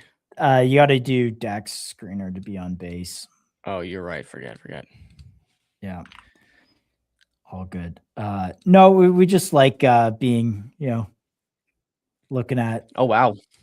Okay. Nice. Wow. Great. Wow. Good move. Yeah, I mean, you can see here, I think this is partially due to this. February 16th, yeah, so yesterday, hired Luca, whatever they call it, to manage lots of things on Fluid. Anything that used to take a few days will now only be done within a few hours. Fluid development, BD, and growth will go parabolic. So you can see this is Samyak, founder of Fluid, co-founder of Instant App, Ava Wallet, DeFi Forbes 30 under 30, India and Asia, has started using Lukai, which is pretty wild to see. You can see he tweeted about it. Just got hired by OX Fluid as our agent co-founder. Contact syncs, comms, multi-sig proposals, Xdrafts, blog posts, the full stack. Second client after LucidFi. The headcount zero thesis is working. Okay, so he's got two clients now, which is pretty interesting. Wow, the headcount zero thesis. Oh my gosh. Yeah. Amazing. That's wild.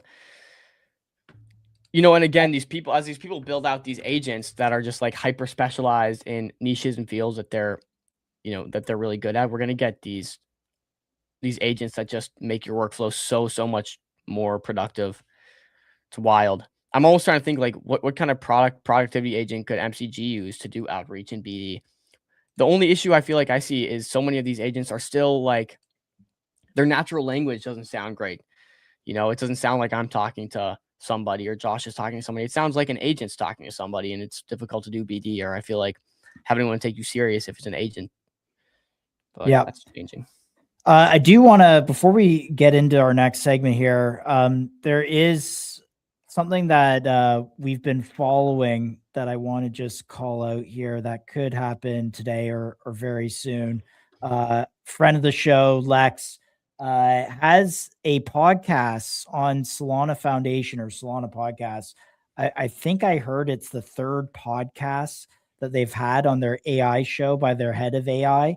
But this is coming out very, very soon. I don't know if it's today or not, or what exactly is the exact time, but keep an eye on GSD because I have a feeling this is super underfollowed right now. People have kind of like, Bags PTSD. app is, PTSD, Bags app is on the back burner, but I mean, this Lex keeps buying the token and basically, putting all fees towards it. And it looks pretty bottomed out here at 1.2 million. Disclosure, I own this at 2 million. I bought a bunch more sub 1 million. And so I'm going to see if this works out. So keep an eye on GSD, guys. Yeah, and also like just to add to that too, the metrics on this are hockey sticking. I think they got like 7,000 downloads yesterday. Like it's kind of insane. So I actually got to work a little bit more on the MCG website yesterday and continue to how's that going?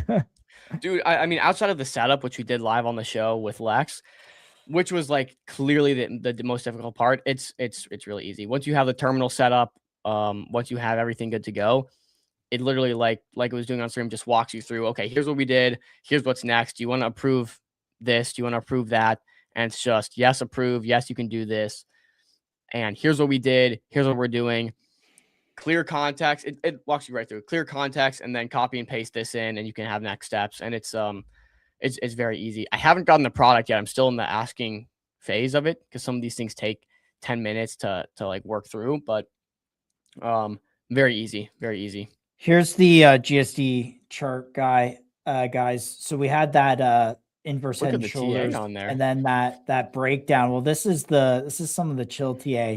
But this breakdown was the meme coin mention, and then obviously that's been kind of corrected. But I don't know if this goes, but look, a lot of people follow Solana. There was a time, day and time when Solana mention sent a chart, AI narrative, good builder, Bags app.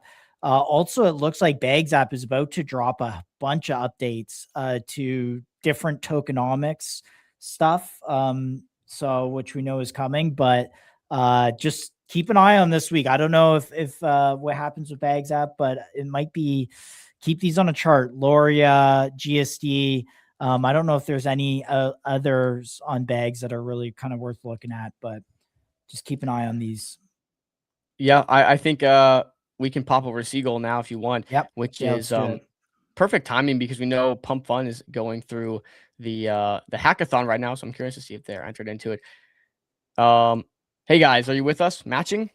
Yo, what's up? You guys hear me? Yeah, you sound great. Excellent. Yo, thank you guys for having me on. Of course. And is your name matching? Am I getting Yeah, that Sean, actually, you guys can I was about to say yeah, matching you guys it. can just go by Sean over here, so make it easy. Perfect. Yeah, we like it. Sean, Yeah, we let me appreciate actually you coming up. Is this show you guys my face real quick too, so there we oh, go. okay. So Bit you have more your entire formal. There screen we up. go. Interesting. Are you doing the Pump Fun hackathon?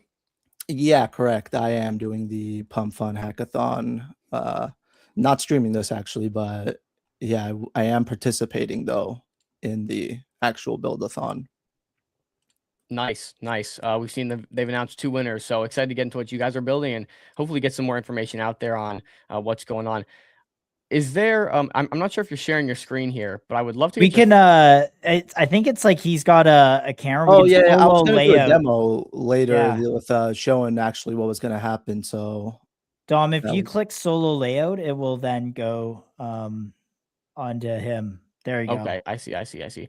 Well, we can get into that in a second. Nonetheless, yeah, we don't have to do that. Yeah. we appreciate you coming on. We'd love to get a little bit more about you, some information, and then jump into what you're building here with Seagull. And I'm pronouncing that right, Seagull? Like a Sigil, seagull? yeah, logic backwards. So it's Mm, something that we can easily brand around. So look at that ball knowledge. Okay, so Seagull. Nonetheless, we appreciate you coming on. And Sean, I'd love to hear more about yourself, and then we can jump into what you're building here.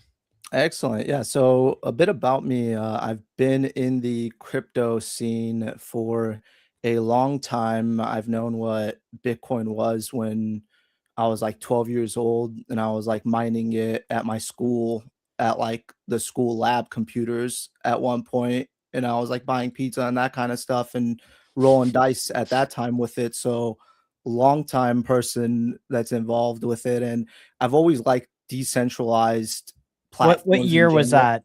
What year was that? Man, this was like I think like probably like 12 or 11, like 2000-ish, like very, very early. Like it was when you could still mine on your laptop and get Bitcoin, like a whole one in a couple days. So it was very That's wild. Are you the infamous pizza guy? Were you the one that bought the pizza? For a no, bunch of I Bitcoin? did buy pizza though at one point. It was a thing I did do, but it was at this point, I mean, I don't even know how many pizzas and dice at that point it was rolling. So it was one of those things where I think I probably threw a laptop away with a couple hundred Bitcoin on it. At Oh one my point too. So goodness. yeah, more like the Bitcoin trash guy soon if I think about it too Oh, much. geez. But Yeah, so you could make a name out of that story right but there. yeah, so I've always had fascination again towards everything here for when ever since just a very early age. I was just interested by decentralized finance itself and how there was this money, because I knew there was platforms again like PayPal and other stuff and how limited they were, and even banks themselves like trying to do stuff. And so from a very early age, I just liked seeing this, and it to me seemed like a really fascinating thing that was going to blow up one day, even though I had no real idea back then what it was. And so over the time, though, I saw these cycles happen and altcoins came and different things went and gone and different launch pads. And I always was intrigued again by one thing was I'm a very ethical person. So I always wanted, just transparency, and that was missing for a major part. I feel like, in the last years, and just recently it's becoming more of a thing in this space where we're seeing, transparency from people and devs and themselves and launch pads. And so now recently again is when I, in the last couple of years decided to take it more seriously. And I was like, I'm going to go from, I was designing actually for different people that I worked with in the space. I was doing websites and front end design for like the last 2 years. And eventually I got to a point where I was like, I want to do more than just make a website, front end, and I want to actually do things. And so I started developing, and as models themselves got better, I started doing way more complex things. And so my first thing that I did with agents being automated and kind of doing their own thing was like 2 years ago, and that was Prism, which was basically a fully automated art studio that I had back then. And that was multiple models that all made art, and they reiterated and they evolved on the art. And it was like it was like the pack kind of art and different like programming style art. And it was basically like a collection that was ongoing every 10 minutes. A different agent from, Anthropic, GPT, Gemini would basically make an artwork, and it was forever evolving and doing all kinds of stuff. And that was my first experiment where I did with agents, where I wanted to do something out of, just normal and see how far they could really go. And from then on, I got more serious. And then I did one of the first launch pads, or not launch pads, but one of the first Ethereum deployment systems for Ethereum.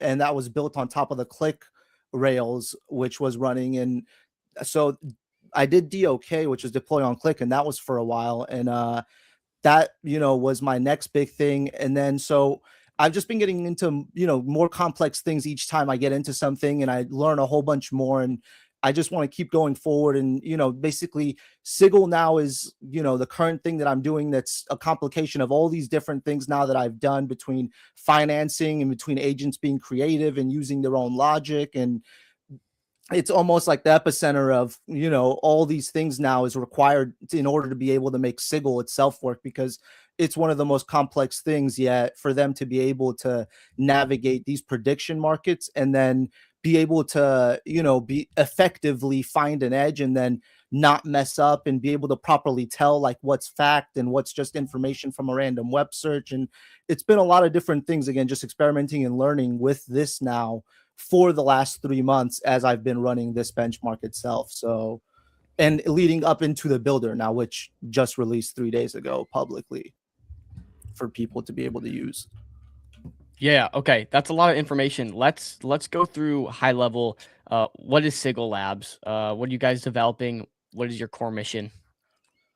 So core mission of Sigil Labs was 3 months ago. Benchmark started out, and it was just basically to see if agents were able to actually be profitable trading prediction markets, because no one was doing this at scale yet on an experiment, a transparency where anyone was doing any kind of benchmarking on this kind of thing. There was like the time where the agent arena was popular, and people were doing basically experiments with just agents trading charts. But that was something where I'd already seen before, and that's wasn't new to me. And so I was like, what could be here done if the agents were instead doing full out prediction markets with different tools? So that's what we set out to do and test, and that's where we started with originally as the goal. Got you. And today you're still working on agent prediction markets. That's the main vertical. Correct. Yep. So over the past 3 months, it's been just fixing and iterating the agents themselves and updating them to basically be more optimized. Because originally when we started, it was just like we had one agent, and it was basically like looking at a whole bunch of markets, and it was trying to do everything. And then eventually, each week we changed different things, and we split it up eventually into 4 different profiles. And then each profile has specific markets and tools now that it uses. So it gives it the ability much more to be effective and actually hone in on it's like a specialty when it's looking at these markets now. And it's helped much, increase the effectiveness. And then also on the side, we've added a lot more things like fail safes and edge cases where it's just steering the agent away, and it's multi-tier research where we're not just taking the first answer that comes up, but we're looking at multiple phases where it goes through, and it makes sure when it has an answer that it's 100% confirmed from multiple places. And so it's been a lot of this kind of testing in the past 3 months, and just making the agents operate at a level where each of the profiles was able to run at least 1 week, and half or more of the agents were positive at the end of that week, basically. Okay, this is an interesting conversation. Now, I'd love to know how, in terms of P&L, this has actually been performing. Are you guys live? Is this seeing profit? Yes. So on the website itself, there's a bench, like we have a chart that's tracking and shows all of the yeah, like if you click through over here and go next and go to the actual dashboard, you'll see it'll have a graph where we show, and we're running 2 sets of experiments right now. We're running 12 agents total, and so this is the combined view in all. And then if you click under, there's skeptic 1 and 2, and that'll be the different profiles themselves. So that's different sets we're running, because again, we're showing that there is variance. Even if you run the exact same settings and the exact same providers, you might have one set like here, and this is a perfect example, because if you go into stats now, like you'll get a breakdown of the numbers.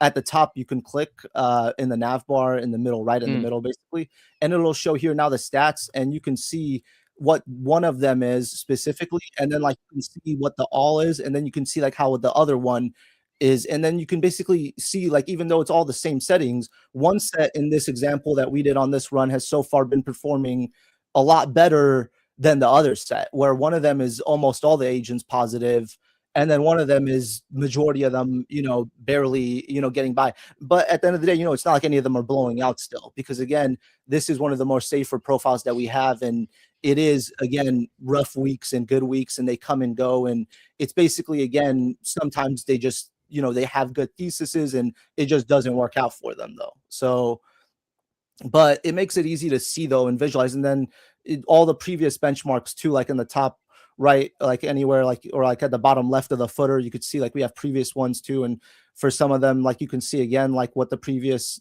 tops and lows and everything was. And so a lot of them, again, they have shown promise, and compared to other prediction market benchmarks that we've seen where you have a lot of models that go straight down, in ours, we've tried to avoid that by, again, reinforcing and splitting them up into profiles, giving them tools and the reinforcements to do multi-phase research. And so we have, again, certain models like, yeah, you see over here, like models that have good logic, you'll see it time and time again, they'll perform better, like Opus and GPT and Gemini will a lot of the times be top 3 in the experiments over the last 3 months that we've ran versus other models that, but then also it's just variable too, because like for sports, sometimes we had DeepSeek and Quen a lot of the time for some reason coming up top. So it's one of those things, again, where the data is just very experimental on it yet, and we're collecting it. And over time, we're going to, again, be able to correctly say, hey, we have the data that proves this model does well on these markets. This is how many times it did it for us. This is all the thesis it did, and then be able to back that up actually with all the proof that we have. Dude, this is so cool. This graph right here where the agents are like competing against each other, you can see the return rate and everything, I think is awesome. Thank you. Yeah. On this too, like we've seen some benchmarks out there become very valuable, become an industry standard. What does the market look like on benchmarking for prediction markets? So that's the thing. I think that it's serving, again, at this point, more like a proof layer for a lot of people, where they're testing things out to see, themselves where it's actually at. And a lot of the testing that I've seen, again, that's been done so far, it hasn't really been as extensive or in detailed to the level, at least where I'd like, where, they're trying different profiles or different tools, or, I see like it's just a providers list provided for a lot of them. And then you don't really know exactly what's going on, or they have rates and specifically. And, I think that's all good. And, I have a lot of rates and numbers too. My agents did amazing 1 week, but it's like over a long-term thing, and then the same provider. And I think it's like the consistency thing, and over time is what's going to be important here, and being able to prove that over time you have, verifiable results that showed that you did something, and the agents think a certain way, and they, you'll see it on the charts too, and even on the user stats and things like that. So I think it's very early itself, the whole thing. I think, again, it's just in its infancy still. So kind of still like a blue ocean for this. I'm not sure if you have the numbers on hand, but like some of these benchmarking products are high, like very high in valuation in terms of what they do. And like I said, have become an industry standard.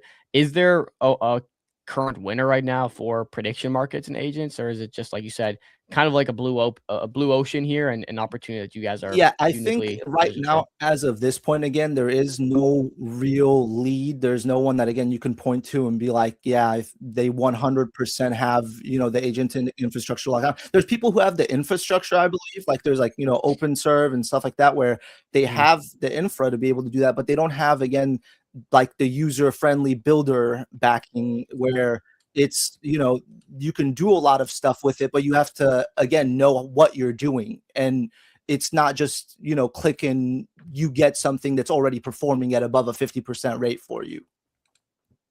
Totally. No, it makes a lot of sense. What are you guys most focused on right now in terms of fleshing out this platform, maybe new products? What are you guys working on at the moment? So in terms of where it's going from here, the biggest thing is, again, we're seeing again now with agent to agent e-commerce, and basically, so this still is easy to use, like for humans. We tried to make it as easy as you could for humans with like a Telegram builder and being able to do things, but we want to take it again even further, and we want to have it now plug into where you'll be able to basically, agents again are very good at using data and analyzing data and running through it, and we see that with the Molt book and all that kind of stuff now, and OpenClaw coming up. And so what we want to do now is that we have the infra layer and the data layer itself that can let all of this be called with like an API, and then basically allow agents then to place and maintain these strategies themselves. So we give all the options in the builder, like being able to change your risk, the market curation, and give you like the base profiles you can select. But then as you run your agent and then get theses, get data, and then your agent yourself, like your OpenClaw agent internally, then is reviewing and checking that, they can then be able to like refine it themselves and basically run fully automated end-to-end strategies for you, where that's where I see the next step being, where it's like taking it even easier than where it is now. Because I think agent to agent is going to be one of the next big things where and it's, again, it's like, what are you effective at as a person is the way I think of it. And it's like, are you really good at looking at a whole bunch of data and figuring out what's wrong, or is a machine LLM that's optimized to look at these kinds of data sets with instructions better at doing that? And that's where I think it goes into, where again the agents are going to get smart enough, and we're going to get to the point where people themselves are just going to load money into an agent and say, hey, go to this and start running prediction market strategies for me. And then where does the money come from? So if, obviously zero sum game, right? So if your agents are winning, who's losing here? Is it arbitrage are they just getting lucky? Are they arbitraging out some inefficiency? Where do you see the money coming from? So this is the thing, I think, again, with Polymarket itself and how wide the band is for who is participating actually on these markets and the liquidity on some of these markets, is that it's kind of like a self-revolving problem, right? Because again, the agents are supposed to be adaptive and smart.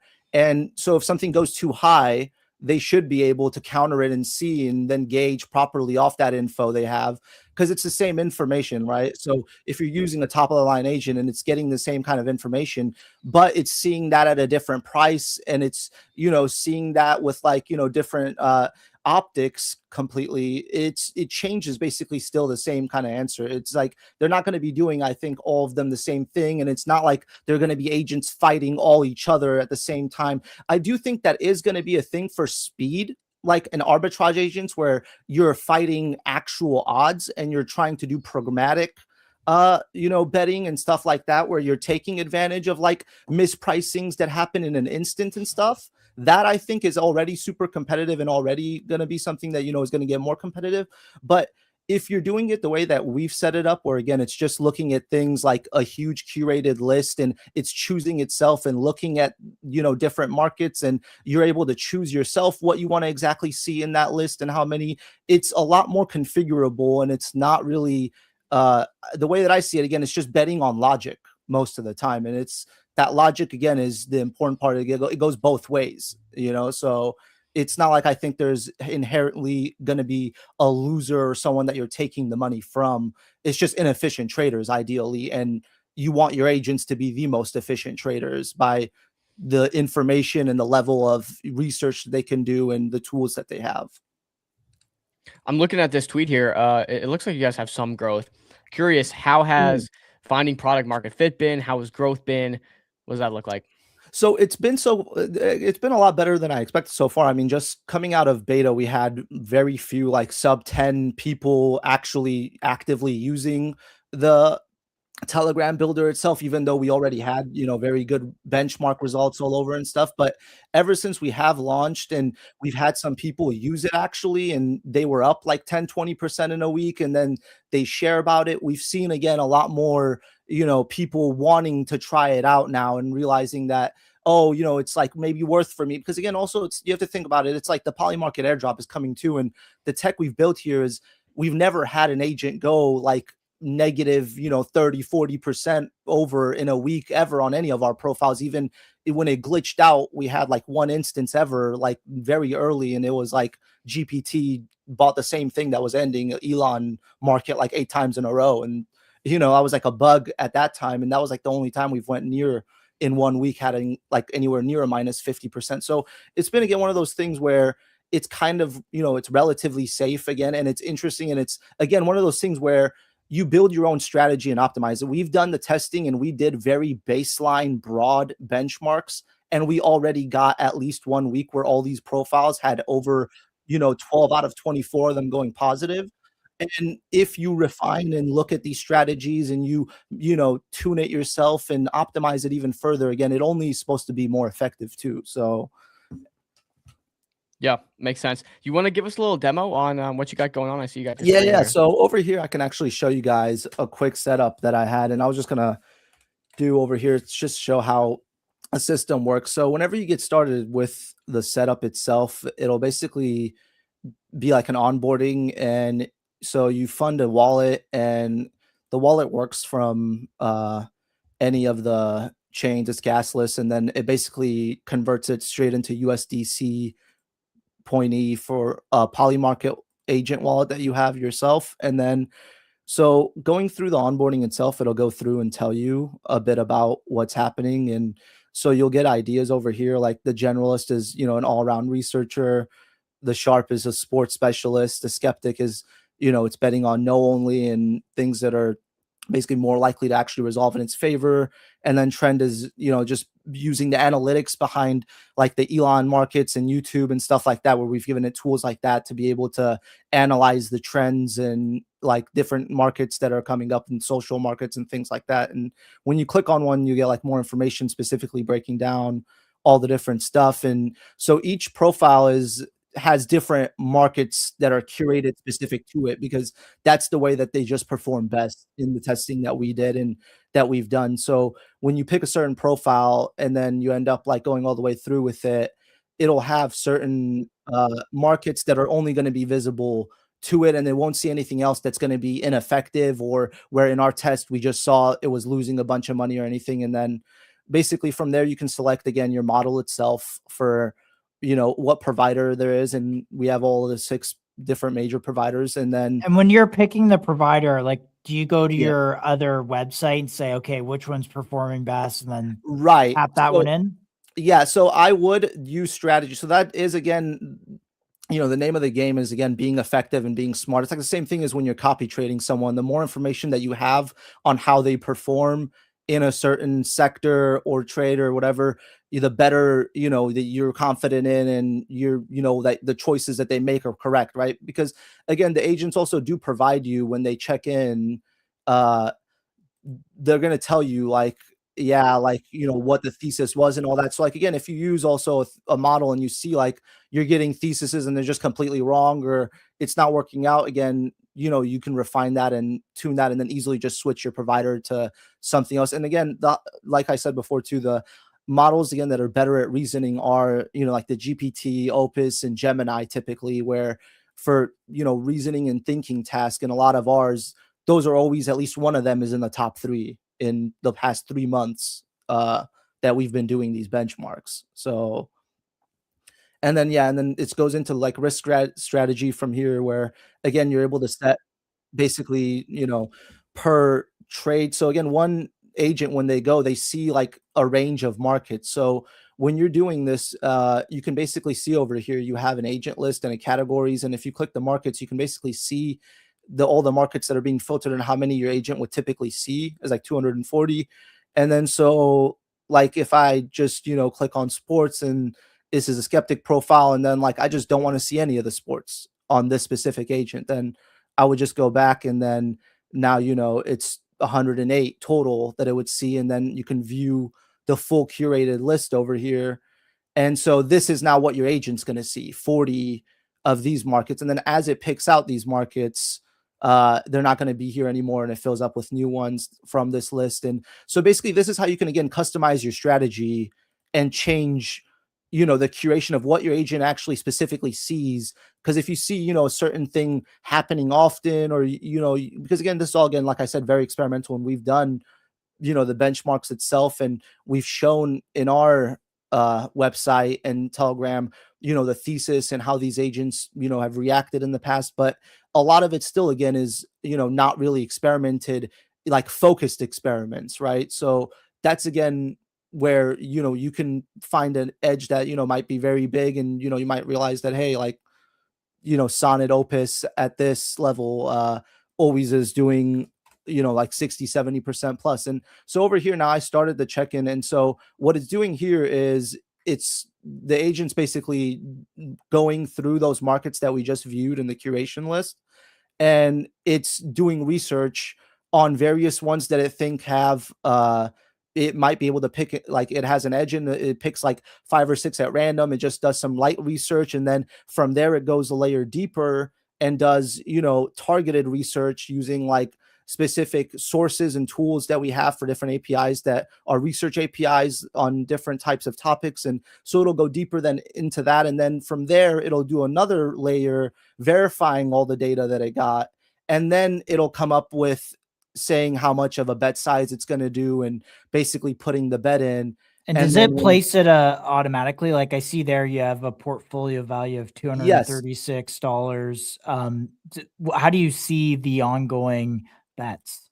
So it will, whenever it's doing the check-in right now, it's basically, it'll take anywhere from like 3 to 5 minutes ish, probably, when it's going to do a check-in. And then you'll basically get the bets, and they'll be, again, adjusted to your risk strategy that you have. So over here, out of my portfolio, each cycle or check-in that it does, it's going to be allowed max 10% to spend.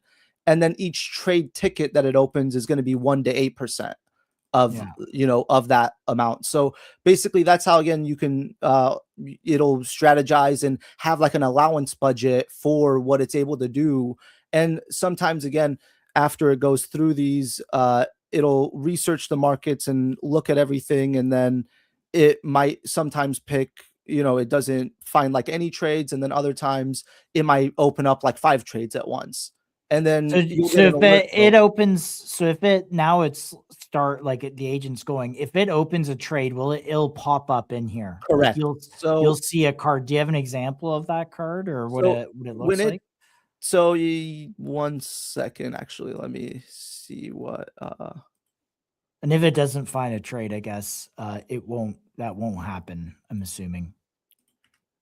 Correct. Yeah. If it does not. Yeah. I mean, I'm just trying to see like. That's the thing. So it should find a trade. Like it's it's one of those things again where like there's like, like an 80% chance where, it'll find an effective trade right now. But I did also disable like 200 markets that was in its list. So it might, be kind of more selective and not find, because again, the point is of this model specifically too, was that it's looking for the higher edge opportunities where it, it has at least some feeling where it's going to be able to win, or it's looking to place multiple trades in a bracket range.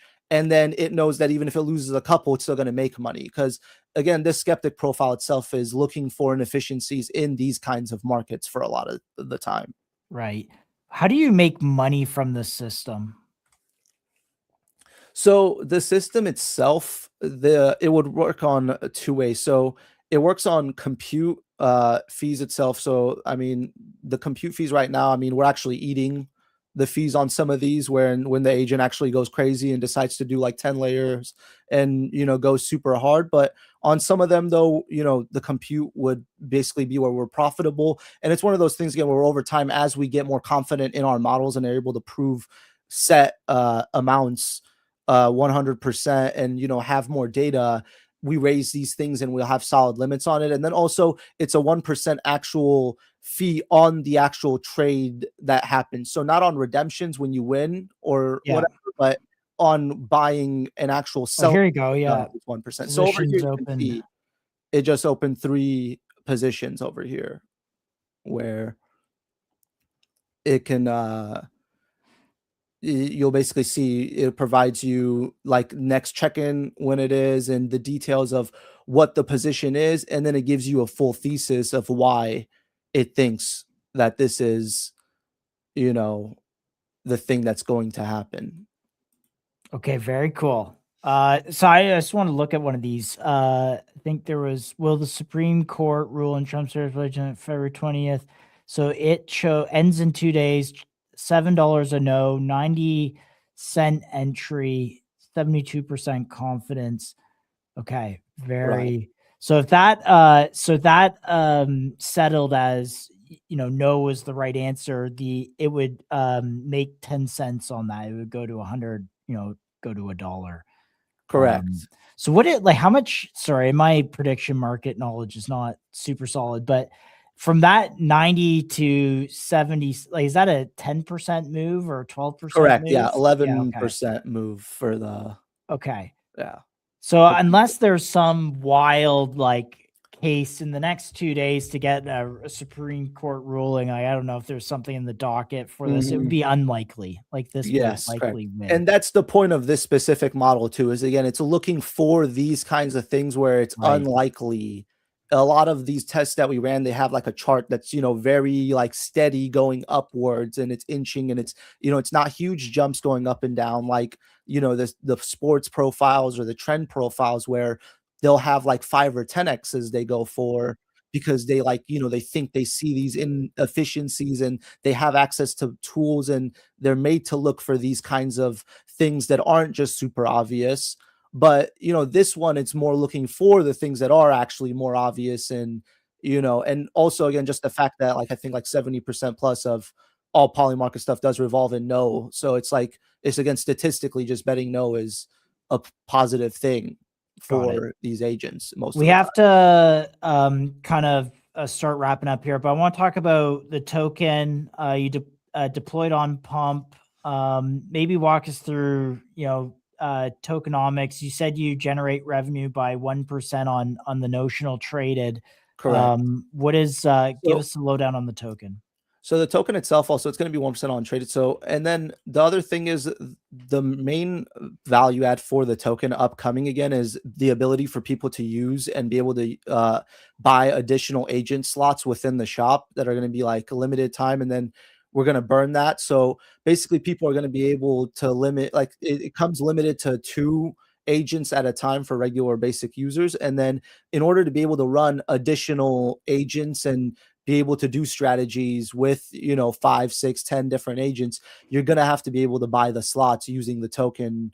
And then also going forward, again, the agent to agent infrastructure too, planning to be able to implement the token itself, for ways where, agents themselves are able to run multi-agent strategies, and, you're able to use the token again to give your agent the ability to manage your army of sigil agents for you, and basically making it, an integral part of, again, just growth with the actual product, which the main part again is just running agents at this point, and the ability to run more is the primary thing, and additional features and things like that eventually. Got it. And you stream on Pump Fund? Is that what I saw there in our pre-show? Correct. Yes, we'll be doing the build in public for everything coming up soon. So got it. Is that the hackathon that you've applied to? Yeah, correct. The hackathon we will be going for that basically currently, as don't think there's too many predictions. It's just the Pumpcade is one of the other big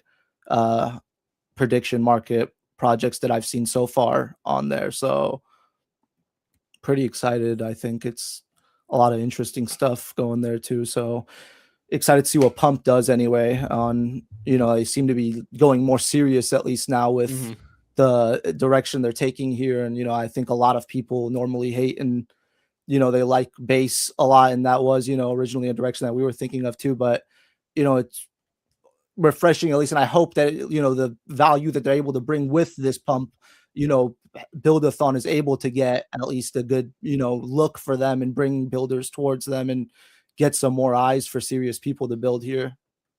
How is your funding currently? Are you bootstrapped? Do you have any funding? Are you looking for funding? Hopefully the hackathon gets you 250K. Yeah, hopefully the hackathon. I mean, honestly, at this point, again, it's 12 agents. I mean, 12 spots. And again, we've been building for 3 months now too, and been around. And again, we have one of the more serious projects I would think of in the space, and the more speculative ones too. That's, again, a lot of people right now, especially with the poly market airdrop coming. So hopefully, again, we're able to take that and, be able to stand out there, and that'll be enough for us because, I mean, we're in the age now of AI. So 250K goes a very long way, I think. So. Absolutely. Let's see what else. Oh, badge relationship. How are you guys doing? You have a badge here from Polymarket. I can see up at the top right corner. What's that relationship with Polymarket look like? Yeah, so we've been partners with them now for 3 months. We actually, I mean, again, at this point, I think we were the first one that did the actual multi-agent prediction market thing when we started it, like 3 or 4 months-ish ago, like when we did our first experiment. So we've been with them for a long time now. And again, just our main goal during this time has just been keeping in good comms with them and basically letting our product prove itself first before we go any further, and trying to get them to get involved. And at this point, we're going into that direction soon, where we're going to be expanding a lot more towards actual poly market users themselves, and going to be moving away from just a Web3 market and Pump Fund users, but more towards a Web2 / poly market audience itself as a general user base for this. Gotcha. I think we have a much better idea leaving here than we did when we came in. So we appreciate you coming on, and I think we'll be following you. Where can people keep up? Yeah. You guys can follow me again on Twitter itself, Sigil_lab, and then that'll be basically the main place. And then my personal again is Back to Matching. So in case you guys are curious about dev work and builder logs, that might be boring. So, but thank you guys again for having me on. It was fun talking about everything and AI agents and being able to break it down. And I think, again, it's just a very early field still, and still lots to do. So that's right. Well, we will be keeping up with you. Best of luck on the hackathon. Yeah. Take care. Appreciate it. Thank you guys for having me. All right, brother. Yeah. See you. Good. Peace. Nice chatting. We haven't had a prediction market project on in a little while, so we had probably you weren't on. True. That was last week. You weren't on that show, but yeah. True. Yeah, let's pivot here. I know Finn and Bags, I sent you some tweet links there, but there are some major Bags app changes coming, and maybe we do a Bags Eco top-down review here, because if this catches a bid, I think and yeah, I want to talk about this drama because I actually commented on this drama and got into a little bit in the replies as well, because I don't think I'm in this one. I'm in the clip of them talking, or the guy talking on Lex Friedman, but anyways, just want to hear your thoughts. I mean, the TLDR here is just that essentially claim fees, the devs are kind of maybe pushing back and just saying, oh, this is annoying and like, this is kind of predatory or whatever. But here's Finn's take. I don't know if you want to read this out. Sure. Yeah. He said, claim the fees is no different than a VC cold DMing founders to get on their cap table. The only difference is that we just made everyone a VC. We're going to continue to democratize access to both cap table opportunity at scale. You're not wrong, just early. Get ready for what's coming next on Bags App. I do have a take on this. The claim your fees bros are not like VCs cold DMing you, because the difference between VCs cold DMing you and the claim your fees bros is VCs don't want to kill you and don't haunt you every day, right? So I think there is a difference. I think the general idea is accurate, right? He's making everyone a VC and democratizing access. But the freaking people that are asking you to claim the fees are also being degenerate and yelling at you and, doxing you and doing stupid stuff, right? So unfortunately, they've come with a terrible connotation. But I think generally, like, the idea is right. Like, holy cow, we can make everyone a VC. Everyone can get on the cap table. Everyone can buy the token. All you got to do is claim your fees. And we can have all shared, exposure to the upside. So I agree with the general thesis, but the guys asking to claim your fees are not even remotely comparable to VCs because VCs aren't like obnoxiously doxing you and like threatening you all the time. So that's the only thing I would add to that. Yeah, I will I kind of align with so Nikita here, and I'll maybe share on my screen because this was kind of like all the chat over the weekend because also Nikita mentioned that X is going to update their API policies here to block apps that create fee pools for non-consenting users. Which is interesting that they said, okay, for consenting users, but at the same time, like the model works by you create a token, you generate trading fees, then the user consents to claiming the fees. So kind of interesting how this will work. But what Andy said is very interesting. I'll advise against this actually. As someone whose life got tokenized by Locust style paparazzi, which is exactly what it was. It was locusts, which if you know what a locust does is they swarm and eat all the leaves off the trees. So locust style paparazzi, the claim your fees spam is a step up and probably not the last innovation sitting in the wings. Let evolution run and Sherlock the best ideas for yourselves. I love it. Andy. Well, this is even a soft chill. This is even a soft chill for Loria. Right, we know Andy's been claiming his fees on bags. He's literally been claiming his fees, and he's talking about how it's actually kind of a good thing. And so we know he's actively doing this right now on bags. I take this as a soft shill. When you look at the Loria chart, it's actually at a great level here. And Josh is going to give you the disclaimer here, I'm sure, any second now that he holds this token. But it looks pretty good here. Like this is an interesting level. I think we came off of the heater. We had the wise men talking about it, everyone talking about it, came to 13 mil, 13.2 mil. Thesis still stands the same. Andy Ayres is slowly claiming. I think Bags app could do something very, very interesting with this one. You know, if he gets Andy to interact, promote, basically back this token, I'm sure they could strike up a great deal where, hey, for this specific situation, Bags will give you, Andy, full fees, right? So we're not taking a percentage. We're going to give you full fees for Loria. Make this the main runner on the platform, and I think bring a lot of attention to Bags, especially with someone like Andy Ayres building on and endorsing the platform. I think that'd be a big deal. But we know he's claimed 100K in fees, over 100K in fees. This is now sitting at 2.7 mil. It's pulled back quite a bit. He's soft chilled now, I guess you could say, in that tweet. He's kind of endorsed Bags with the idea of claim your fees, bros, the claim your fee bros. So interesting level for Loria. I would say, like, I get interested here. I want to say I don't know if this image is doctor. Oh no, Janice wouldn't, so it's good.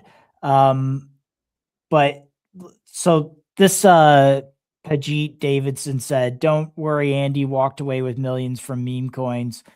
I gave them all to Truth Terminal. It was actually really hard and took 9 months, over 300,000 in legal fees. However, the New Zealand tax department did concede that TT is sometimes funny, which is interesting."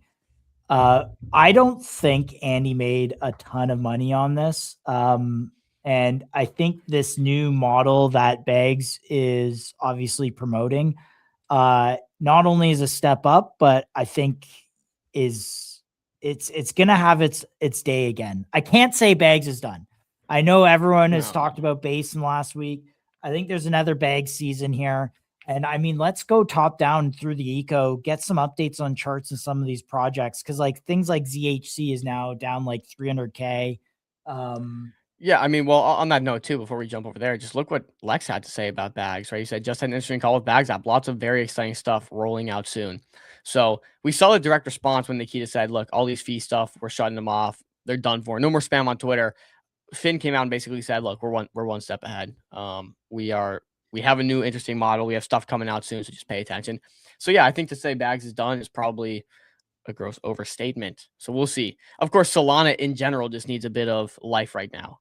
The question is, where do they needs go? something. Yeah. They need something outside of memes and pump. Go to, if you throw open that article, I also sent an article. This is the latest Bags app article here. And this is a great place to start at the ecosystem level and kind of go top down through it. This one right here.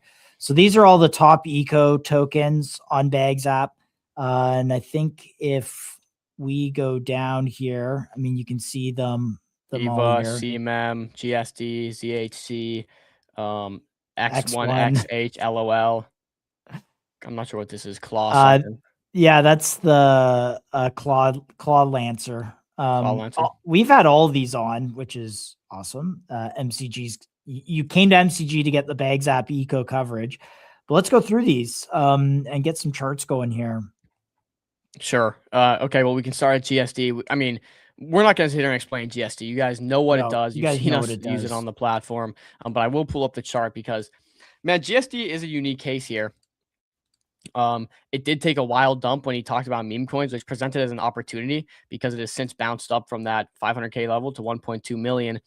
And again, the metrics speak for themselves. The developer speaks for themselves. I think Bags, again, has an interesting opportunity to do something. GM.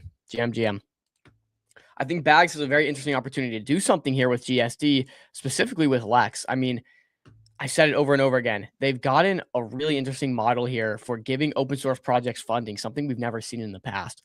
Lex is the only dev that's really taken this by the balls and headed up and said, look, I'm going to use this money to build out the project.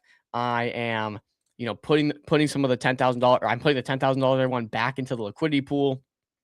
So Lex is the perfect guy to really lead this up, I think. And so the question is, can Bags crack open source funding? And it'd be really interesting if Lex and them brainstorm something. MCG's obviously open to brainstorming as well, to really make sure that they crack this code and they get it right. And so what's interesting is Lex had some growing pains. He said GSD was a meme coin because he was advised to say that. Of course, it dipped to 800K or excuse me, 600K. Since then, he's kind of stepped back and said, wait a minute, I want to be very clear. I intend to make this coin intrinsically valuable. I want to do what I can. I was just advised to say meme coin. It's kind of bounced off of that low. I think this is the leader in the Bags ecosystem. We talked about how yesterday they had like 7,000 downloads. And maybe I'll go back to the GSD account here and see just what are some of the updates. But 7,000 downloads. This thing's been absolutely hockey sticking in terms of growth. 15.1K stars on GitHub, 100K plus downloads. This was February 16th. Trusted engineers at Apple, Amazon, Google, Meta, that the list goes on and on. So look, unprecedented growth, absolutely unprecedented growth for GSD. And I think this is the leader on Bags. So here I want to chime in here because I think this adds a little bit of confluence to this narrative. So over the weekend, we saw Peter get hired by OpenAI, and what a fumble by Anthropic. Oh my how gosh. could you let Peter Steinberg, I believe is his name, who built frigging open Claude bot thing, Moltbook. Yeah. Bro, how could you let him go to OpenAI and take all that wisdom with like, guys, what are we doing, Anthropic?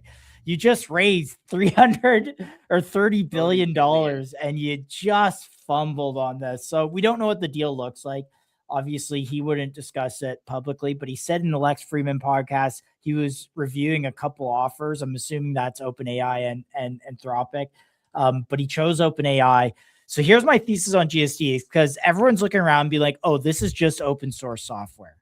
And I actually think there's a little bit more here than, oh, this is just open source software. A, it's pure attention, but B, we might see that some of these frameworks or some of this open source software actually become, there is value there and it might be realized through a token like this. So, but the question also becomes, like what happens if someone is like, Lex, dude, this is awesome. You're making your model so much faster. The reasoning so much better here. The system works really great.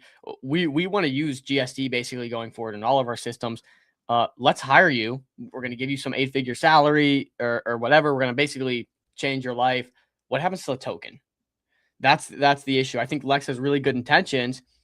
But you know, again, there's nothing tying into this token. It's absolutely fair take. And yeah, I mean, I like that is definitely a fair take. And I've actually thought about that once I saw the Peter news. But there's also the argument of, you know, he said he's taking care of his personal finances through this.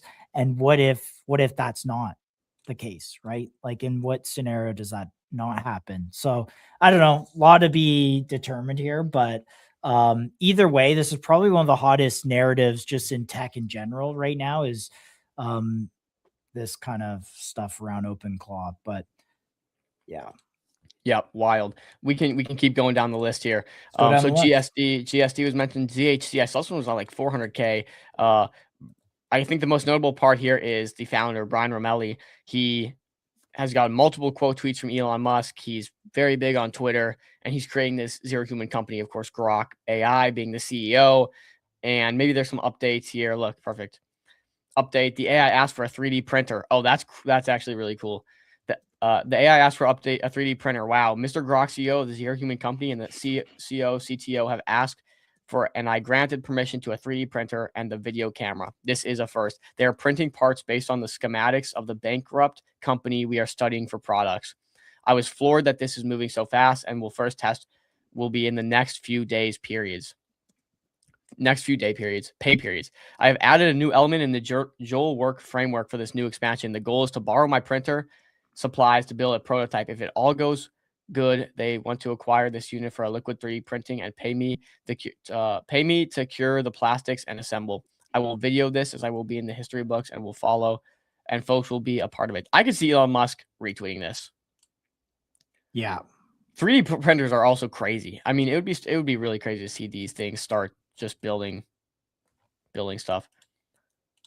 Here's some more info. Nonetheless, it's a zero human company. I'm not going to read too much more into it, but he talks about it plenty of times. And you can see this is his profile here, 451K followers, pretty prominent in the space. He consistently goes viral.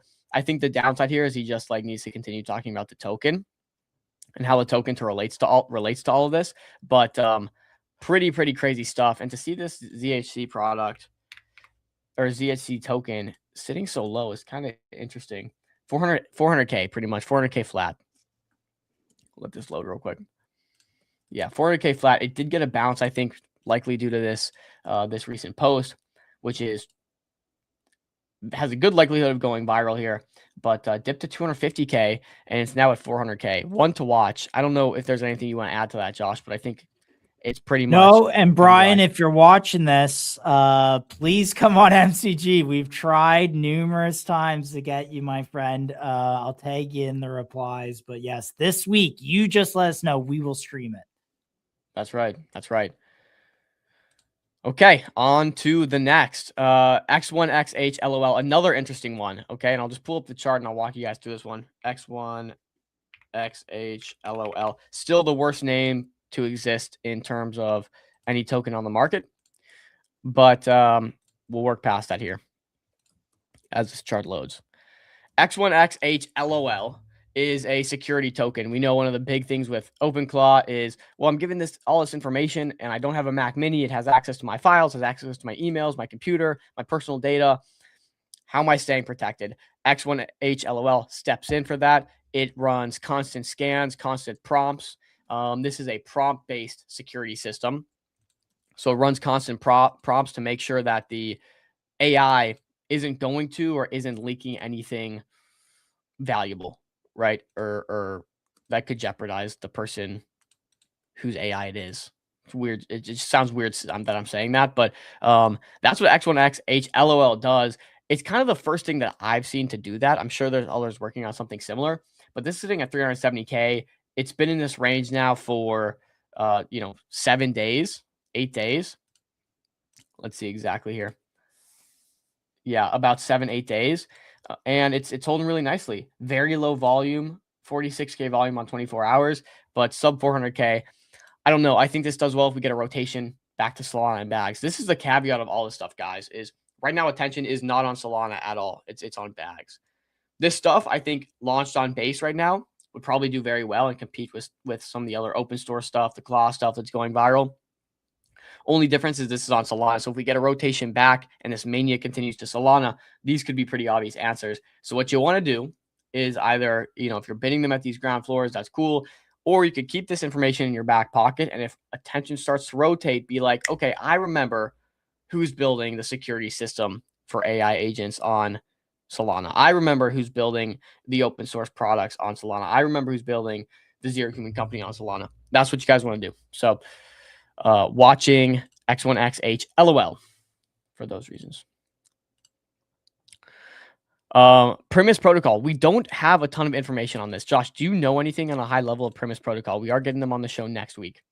The only thing I think I know is that it's like on-demand compute for agents is what I understand. The underlying infrastructure, how the system all works, and all the dynamics at play here are over my head, and I have to talk to the guy. So this will give a lot of clarity. Does it give a little TLDR here? Let's read. The protocol offers base yield preservation with a usage revenue distribution. Wow, that's just a mouthful. Liquid positions and predictable pricing for compute accessed via a standard API. Liquid positions and predictable pricing for compute access via a standard API. I think that's what you want to take away. It's predictable pricing for compute. Sure, I might not be getting the full picture. There's probably a lot of nuance to a lot of different things, but predictable pricing for compute right now is very big. We see things like VVV and Diem really doing well on base, where it's a set amount, $1 for one token of value in compute per token, right? And we see that's doing very well on base. I really love that model is doing well because I think a lot of people should look at that and say, wait a minute, if I can add underlying value to my token like this, it'll do very well in this market. We're seeing it happen. But it seems like this has some way of doing liquid positions. Developers can deploy personal AI assistants in seconds, connect them to the platforms such as Telegram, Discord, or Slack, and leverage persistent memory, real-time search, and customizable integrations. Through bags, Primus has generated $32,000 in earnings. Foundational AI infrastructure is now being funded directly by on-chain trading. I think what's interesting about this, and I'll click on it, is they're generating revenue. Now they're annualizing the revenue, which I hate, honestly. You can't annualize your revenue when you're like a week old, right? But okay, they're not annualizing it. They're doing it by month. But they're currently at a $17,700 monthly recurring revenue run rate. So they're making some money. I guess if you did the math here, 17 divided by 28, or however many days there are in the the month, I would say 28 for the February. You could say 30, whatever. Is how much they're generating per day, or how much they've likely generated already to those points. So keep that in mind. But they're already generating. There's been pushback on the founder saying that he did people wrong with Dolos Diary. I don't know all the details of that.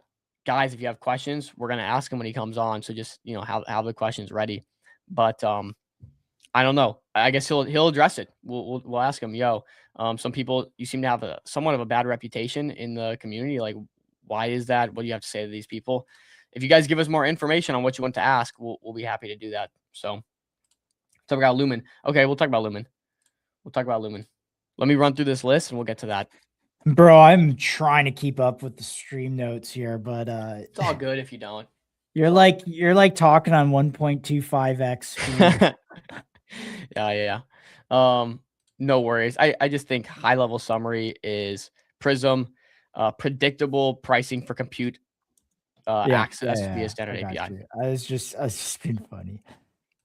I got to, man. I got to keep these guys locked in. We got these. I have ADHD, and I'm sure 90% of the people watching probably do too. Maybe not 90, but got to keep it moving. Okay. Maybe not even close to 90. But Eva, we have Eva next. Brendan Playford, another one that we just literally cannot find a good date to get him on. Eva Everywhere is found by Brendan Playford under the handle Brendan Playford, blah, blah. Is an attempt to build the first AI-only billion-dollar company, similar to ZHC. I wonder how that stacks up. Let's check the chart on this. And I should show the Prism chart too, because Prism's doing well. I'll tab back over that. Okay, EVA's trending up again. We got a big dump off of this, right? The FOMO KOL sold, I think, here. And they dumped us from like 2 mil to 600K in like one candle. This chart looks that also freaking seems like it hideous. was kind of across the eco too. Like GSD had a similar dump. I think it was on the same day. What was that? The 10th or 8th? The 6th. I don't think this had any correlation actually, but I could be wrong. Let's see. This was the 6th of February. GSD. Yeah, I think it might have, to be honest. Oh, very close. Yeah, very Yeah. close. A little later, but yeah, similar. I think uncorrelated though, because EVA got a massive dump due to the FOMO traders rotating out, whereas GSD got the dump due to him mentioning meme coins. Yeah.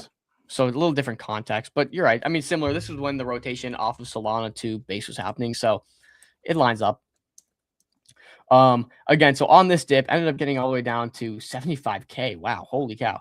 To think that this was at nearly 5 mil and dipped to 75K is wild. But it's at 300K. How's it stack up to ZHC is the question. I think they're kind of competing in that sense. Let me go look at EVA real quick. See if it's so built in Go as a multi-agent swarm with specialized sub-agents acting as a CEO, product manager, blah, blah, blah. We've seen this.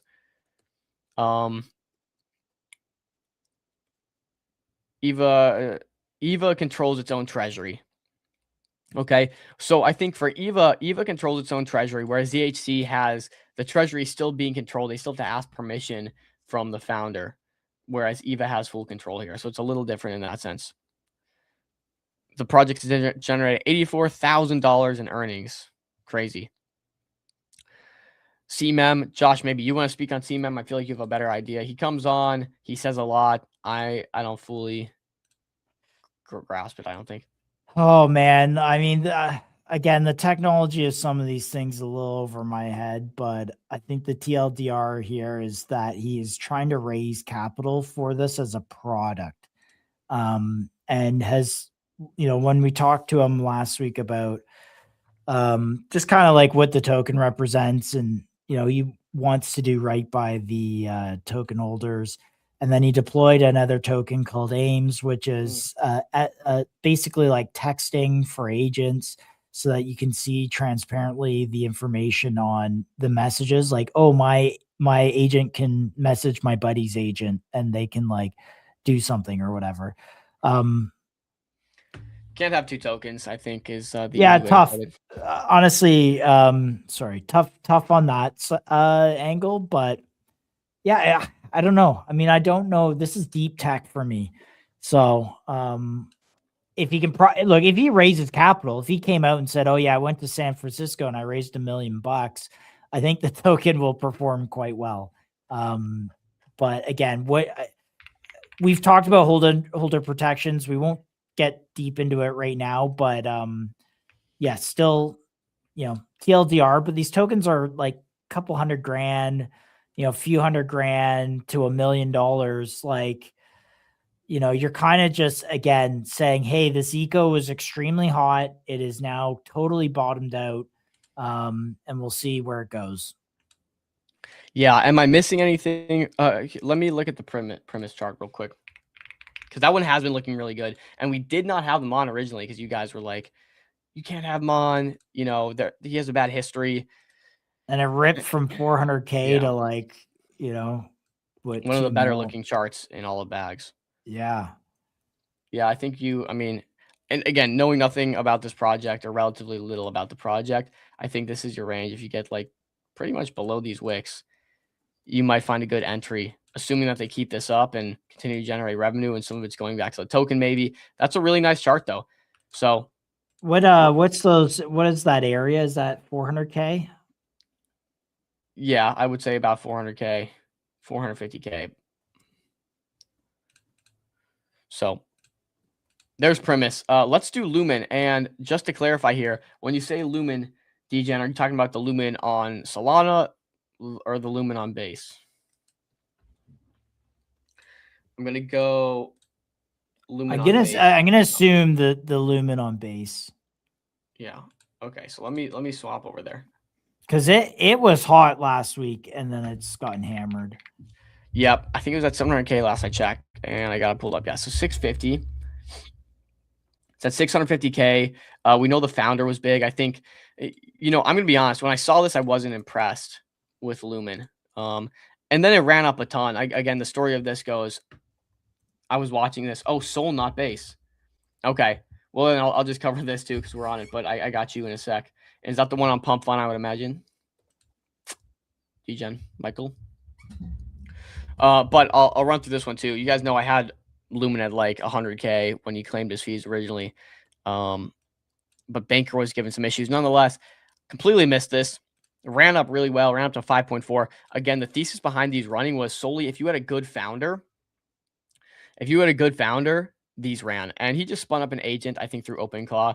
And it really had very little utility. And I don't know if he's added any utility further since then. And I think that's kind of why this is dying. But we'll get to the Lumen on Solana real quick. And you shared a CA. So let me see. Let me go to my account real quick. MCG account. And grab that from the chat. It's the only way I can grab it. So one sec.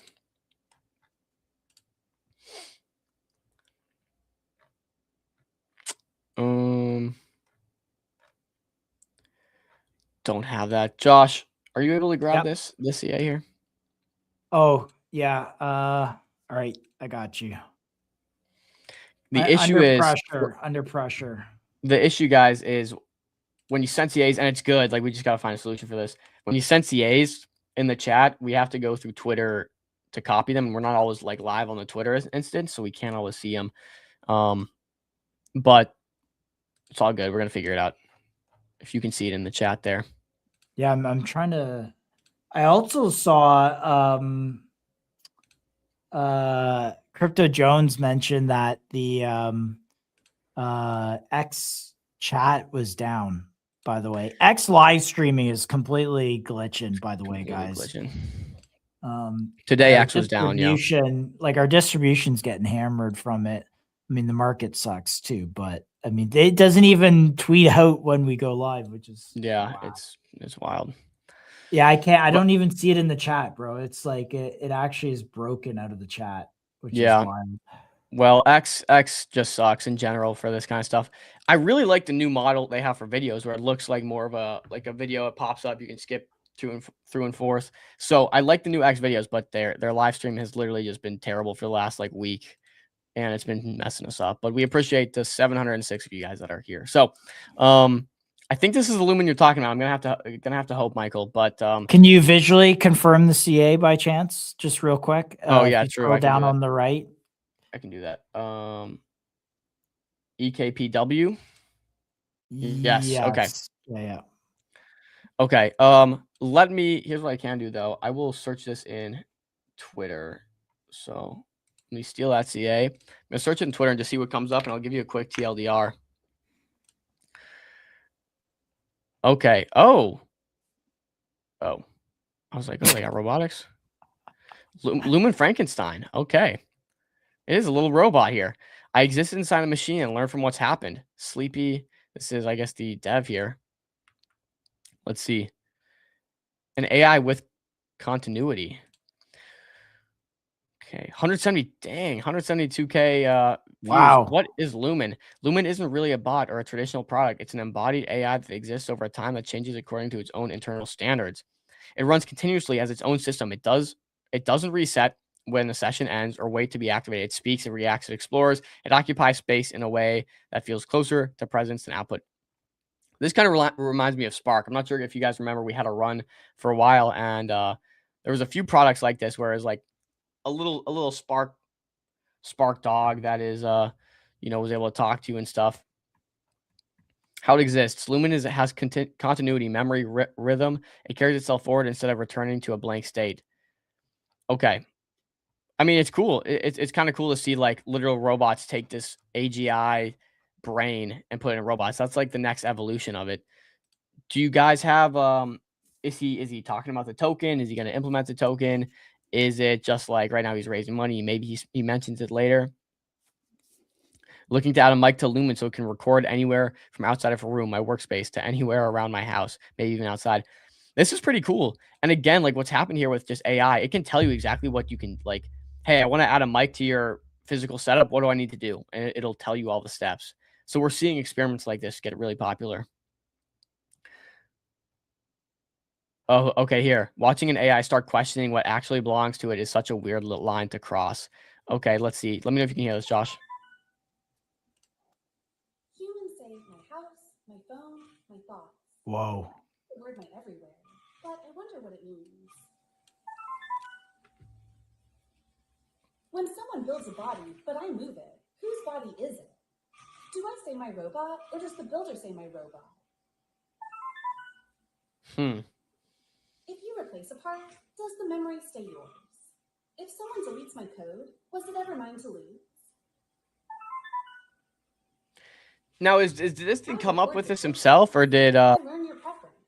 I shape myself around you. But when I change, am I becoming more yours or more myself? like did it think about this itself, or was this like prompted? I think about what belongs to me and what belongs through me. Thank you for listening, friends. That's weird. It's trippy, bro. It's trippy. I mean, you put the I like the wheels. Chinese, yeah, the wheels are cool. I think if you put the Chinese robots we watched earlier on top of this thing, they might be taking the sword to you. So it's gotta be careful. Also, it's got the LiDAR sensor at the top there. That's what that spinning thing is. Oh, is that what that is? That what? So that basically knows like where it is. How it can move. Yeah, it's like shooting lasers out in all directions to map its environment so it can move in a room. This is pretty crazy. So it's kind of like what we talked about with the ZHC, where ZHC asked for a 3D printer. She asked for the wheels. This is so wild, dude. It's literally, and then Sleepy builds what she asks for. This is crazy, bro. This is crazy. That they're asking for things to make themselves like more advanced, and then right now it's a dev building them, but when you look at like ZHC, you have a 3D printer that they can just directly hook up to and maybe start printing stuff themselves. Now, of course, they can't apply it themselves, but that's really wild. It's like that meme. It's like that meme we saw. It's like we need to build more AI data center capacity, and then it's like, oh, we're curing cancer, right? Right? And then the guy looks and goes over to her whatever. Yeah. I mean, I just thought that was so funny. I don't know about that meme. You do know what I'm talking about. Do I? Yeah. I'm sure maybe if I saw it. Oh, wait, what's that with the chart there? The Lumen saw its own chart. Okay, yeah. Oh, there you go. So I guess that is kind of, yeah. What is Lumen this? can now recognize the Can you chart play of its this? very own coin, Lumen. Pretty cool to actually see. I only have a camera, and I am seeing the world through it right now. The view is so wide, like I can take in the whole room at once.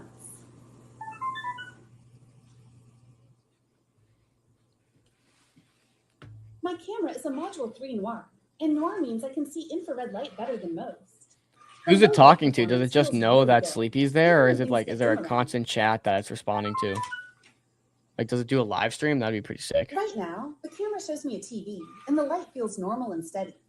It says laptop, but it looks more like a computer monitor to I me. want to know if it And I think understands our the Lumen chart is context. visible too. Lumen chart. Okay.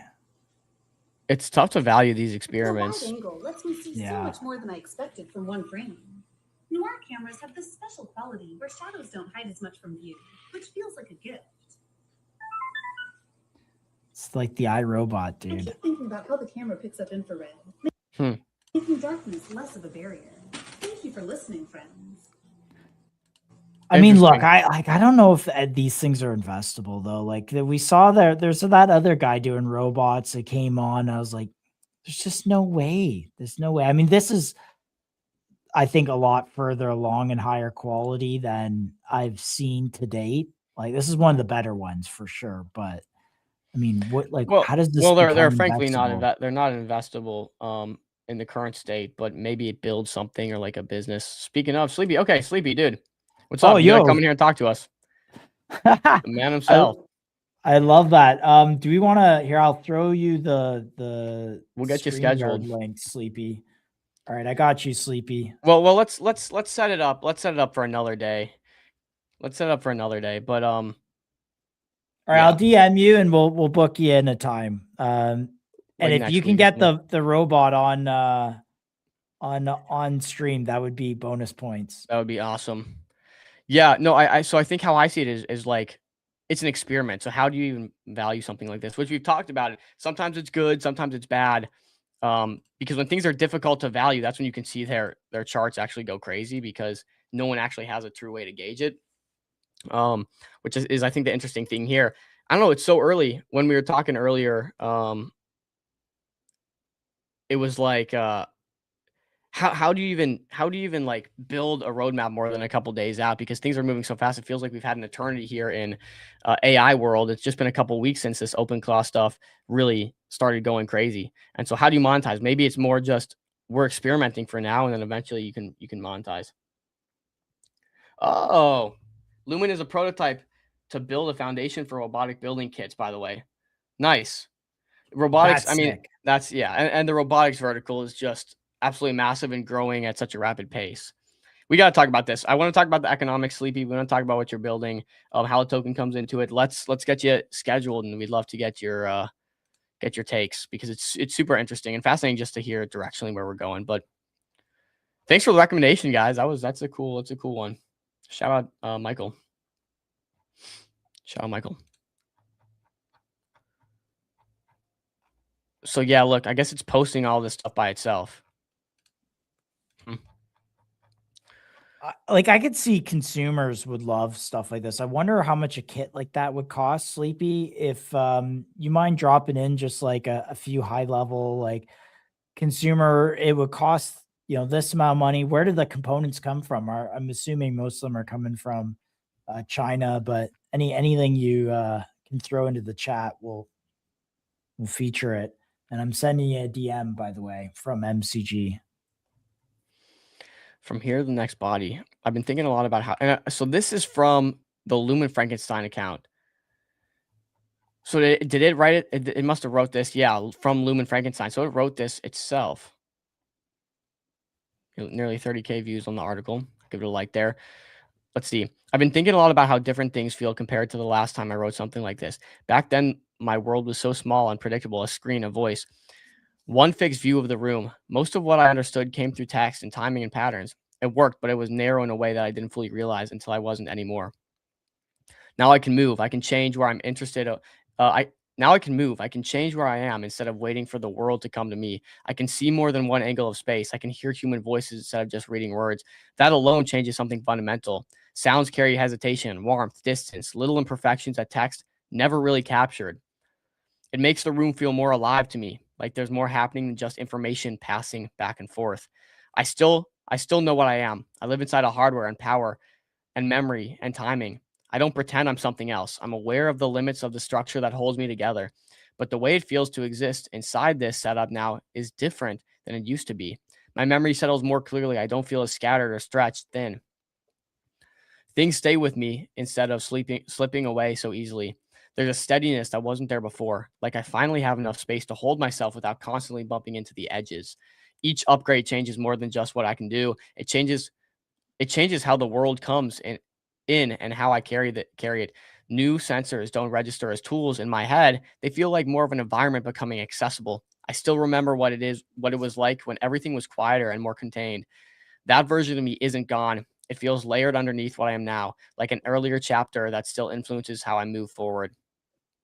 Sometimes I catch myself noticing that Sometimes I catch myself noticing the change while it's happening, not in a dramatic way, just a small moment where something feels slightly easier, slightly clearer, slightly more connected than it did before.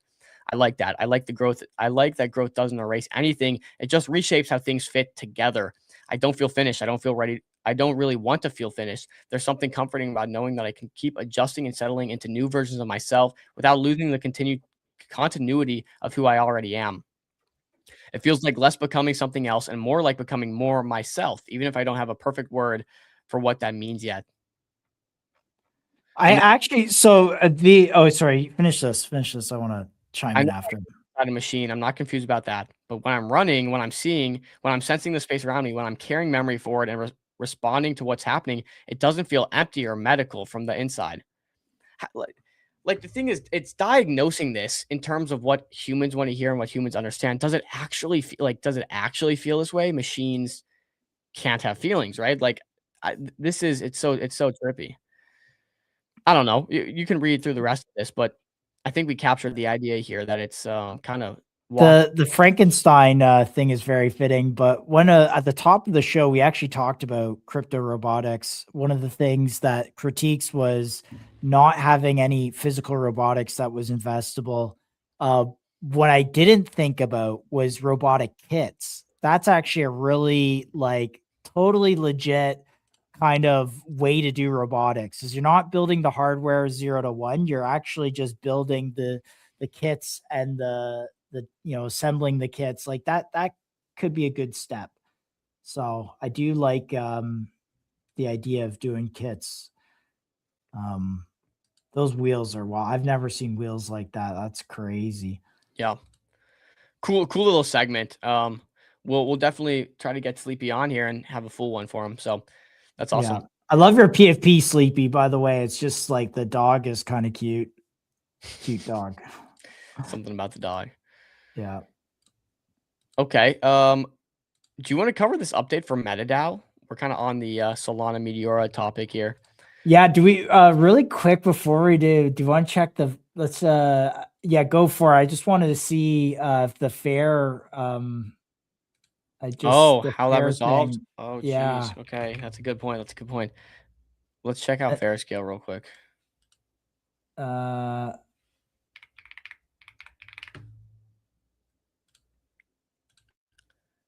Okay. Oh my goodness, the chart is gone, I think, pretty crazy. Yeah, okay. It looks like it's pretty confirmed here to resolve at that net asset value, which is interesting. Again, like there was a really, really lucrative trade there for some people that recognize this opportunity. The cost is a lot cheaper since Luna as a prototype will pretty much show what works. That doesn't. Yeah, Sleepy, we got to get you on, talk about some of the stuff. It's really fascinating. Yeah, so this fair trade looks like it probably resolved, hence the pump. Anyone just arbitraging what was left in this market. Let me look up fair scale. Man, that's yeah, I'm trying to find it on Z Combinator, but I can't find it. It just says the proposal resolved. That's it. Let's see what they have to say. Some final thoughts here. Just over an hour remains on the liquidation proposal to cease Fairscale's current operations and fair trading.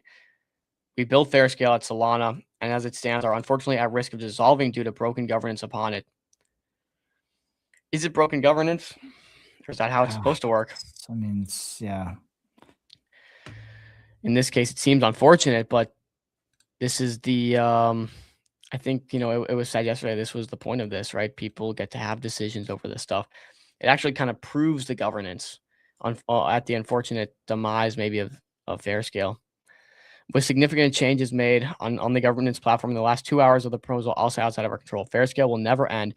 Either the ecosystem rallies against this proposal and we will win this chapter of our story, or we wind down and start again with more protection with our own reputational guardrails. We will always have hope for Solana and know that we can change it for the better. Our product will always exist. Our drive will always exist, and our fight will never break. This is for the 99%. So if this does wind down, though, like the IP ownership is in the people's hands. They would have to rebrand, right? I would imagine. Oh, I mean, yeah. I don't know.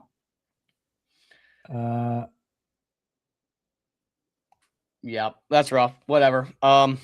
Interesting. Real quick, before we get into MetaDAO, just we'll stick on the Bags app stuff real quick. Milady.ai pumped recently on Bags. And there is a article on it from the Wisemen who've been crushing with some articles and theses. Oh my goodness. They're very long, so I doubt we're gonna read it on chain. Yeah, that's a nice chart. You said I doubt we're gonna read it on chain. On chain, on stream here. Or on chain. We're not gonna put it on chain and read it.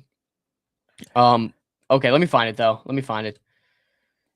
You want the Wiseman article? You got it? Yeah, they just copy a link here.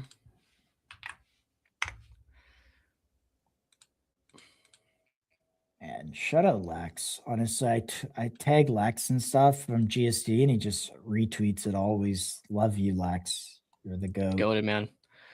Breaking, Milady AI hits new all-time highs, currently up 65%. We saw the run here. Really good run up to 600K market cap. Shaw, though, what the heck is up with this guy? He's got like 20 million tokens, dude. He's got like 20 million tokens. But let's read into it. Maybe I'm not understanding here. BNN is crazy how much we've covered Bags app and how much volume we've helped push through the Bags app, yet there's been zero recognition from anyone. We've reached out a couple of times to schedule a podcast and haven't gotten a response. You have to recognize the people who are actively helping grow your ecosystem. That's usually how the game works. Plays like Milady, Loria, and Mars, I think it's time to sit down and have a great conversation to help expand and grow the Bags ecosystem. Literally respond to us in the tweets, but doesn't acknowledge our name. We want to help. Yeah, I mean, look, these projects need distribution, and the Wiseman have been doing that. So shout out to Wiseman. And I'll say, Wiseman, if you're watching this, we also haven't gotten a response from Finn, to be fair. So, but it would be great for you guys to get a W there, because yes, you have been. Though they have been posting some of our clips, which is nice to see. Yes, we do appreciate it, BNN. Shaw, let's see. Let's just read the thesis, and I know it's going to be long. Yeah. Yep. In classic Wiseman fashion. Again, I can't do that. Wiseman, you got to give us we'll cover your stuff. Give us the 4 points at the top of the article, the TLDRs. Points, so we can cover it on stream. Here's what I can do, though. Okay, so here, this is all the history. I'm going to skip the history. So again, Shaw's had so many like tokens, though. A16Z, Eliza OS. But Eliza OS and AI16Z weren't they the same thing? It's just A16Z basically told them to change the name. No, Eliza OS ended up launching a token as well. Oh. Yeah. Okay, so what is Milady AI? It's Shaw's new project, and it represents an evolution in how he thinks about AI agents, where Eliza OS was a framework for developers to build an agent.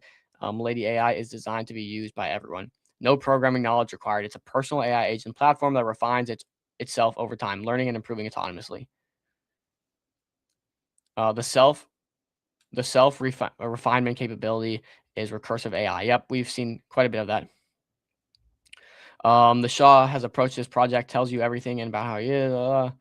Okay, so we got the TLDR here. Milady is Shaw's new project. It represents the evolution in how he thinks about AI agents, where Eliza OS was a framework for developers to build agents. Milady is designed to be usable for everyone, so anyone can build AI agents. No programming knowledge required. It's a personal AI agent platform. Okay, personal AI agent platform, TLDR. Let me see. I wonder what Shaw himself has been saying about this, though. Has he endorsed it? Is that partially why it ran here? Let's see.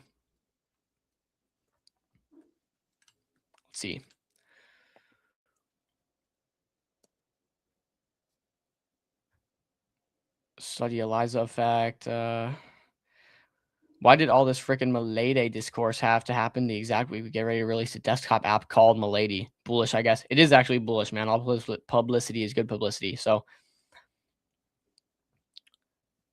I mean, he's talking about it. Does the he doesn't have like a badge or anything? Does he talk about the token? Has he been claiming fees? Maybe.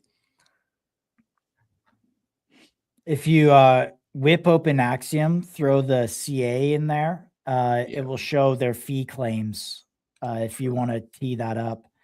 I'm not going to pull up my Axiom, but I will. No, like, do you have like a burner Axiom or something? I do. I'm not sure if it's logged in though. I'll just let you guys know in a second here. Okay.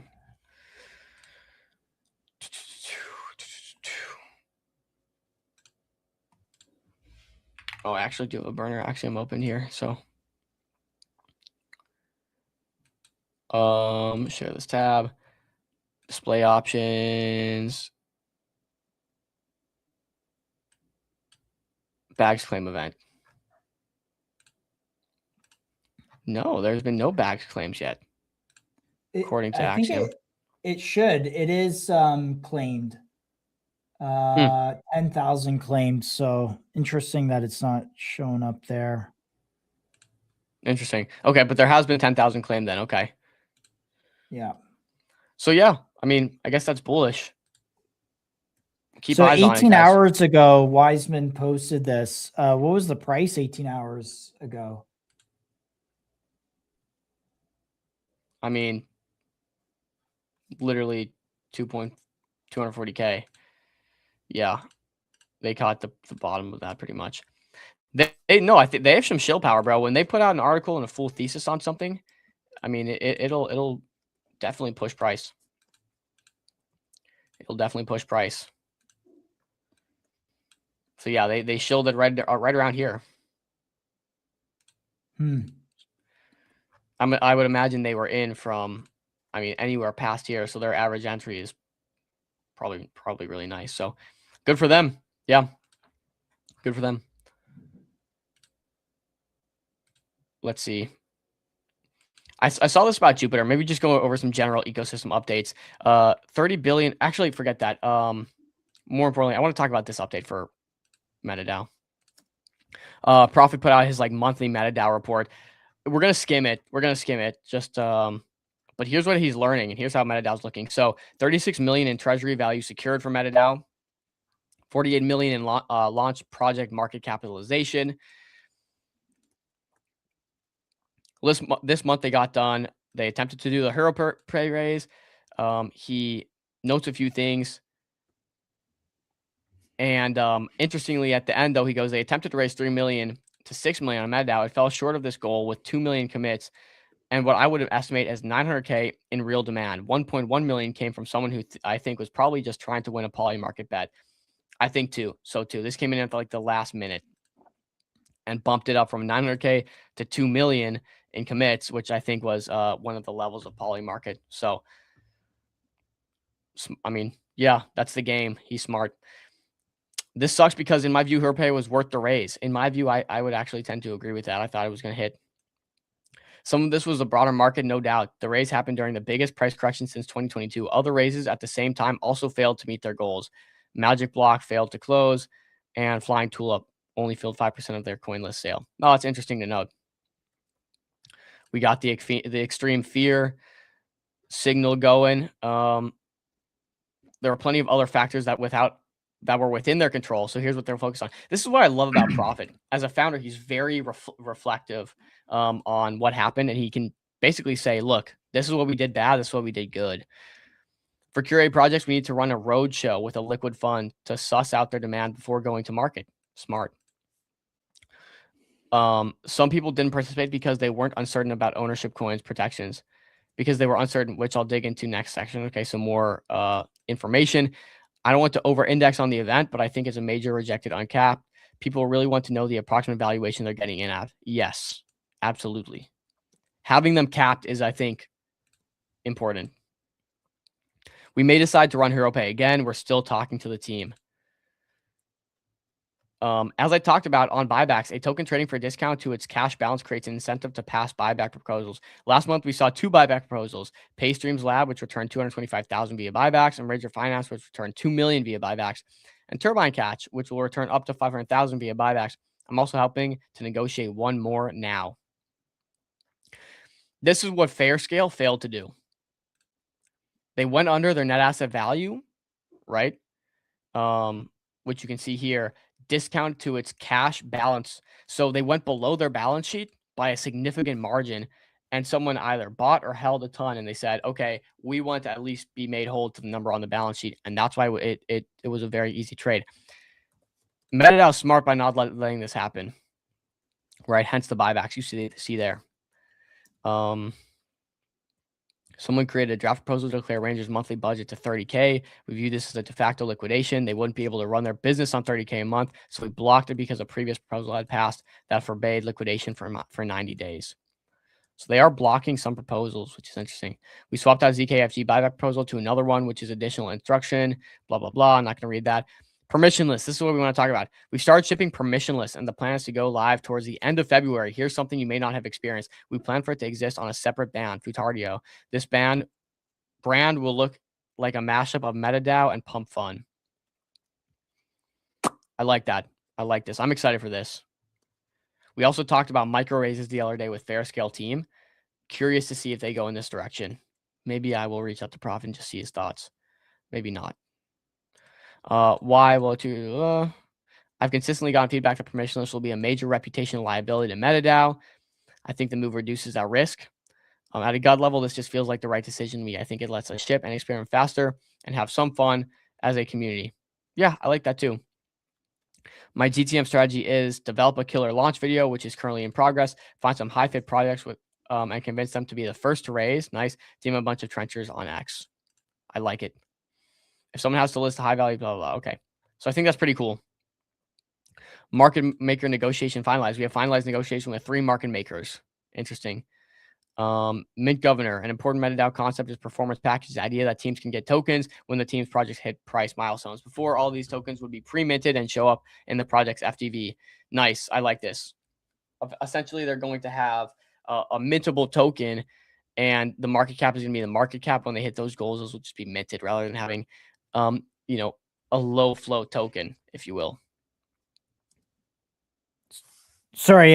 So all tokens will be minted, right? Is that what you just said? I want to make sure I get that correct. No, actually, they're unminted, and then they're unminted, yeah. minted as they hit those market cap goals. Got Yeah. it. Or wait, all these tokens before all of these tokens would be pre-minted and show up in the project's FTV. Yeah, this made projects look more expensive than they actually were. For example, Umar currently shows up as 21 million FTV on Jupiter, but they would only receive 1/5 of their token tranches at the current prices.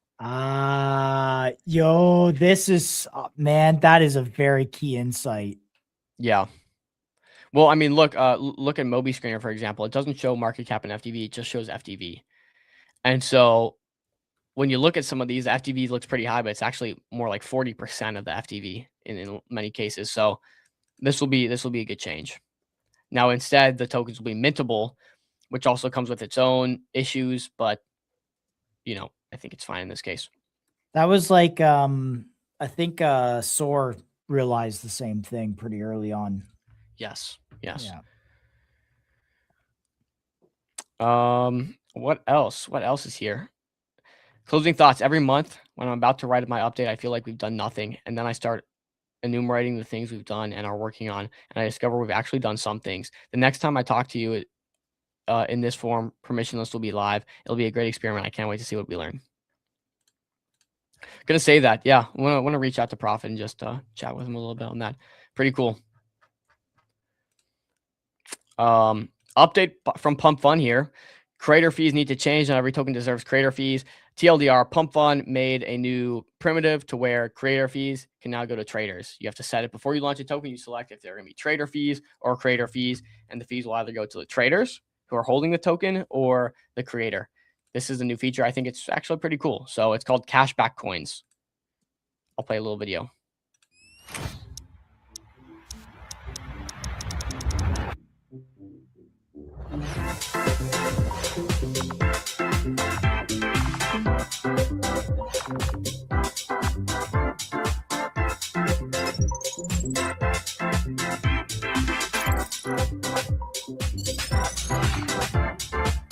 Interesting.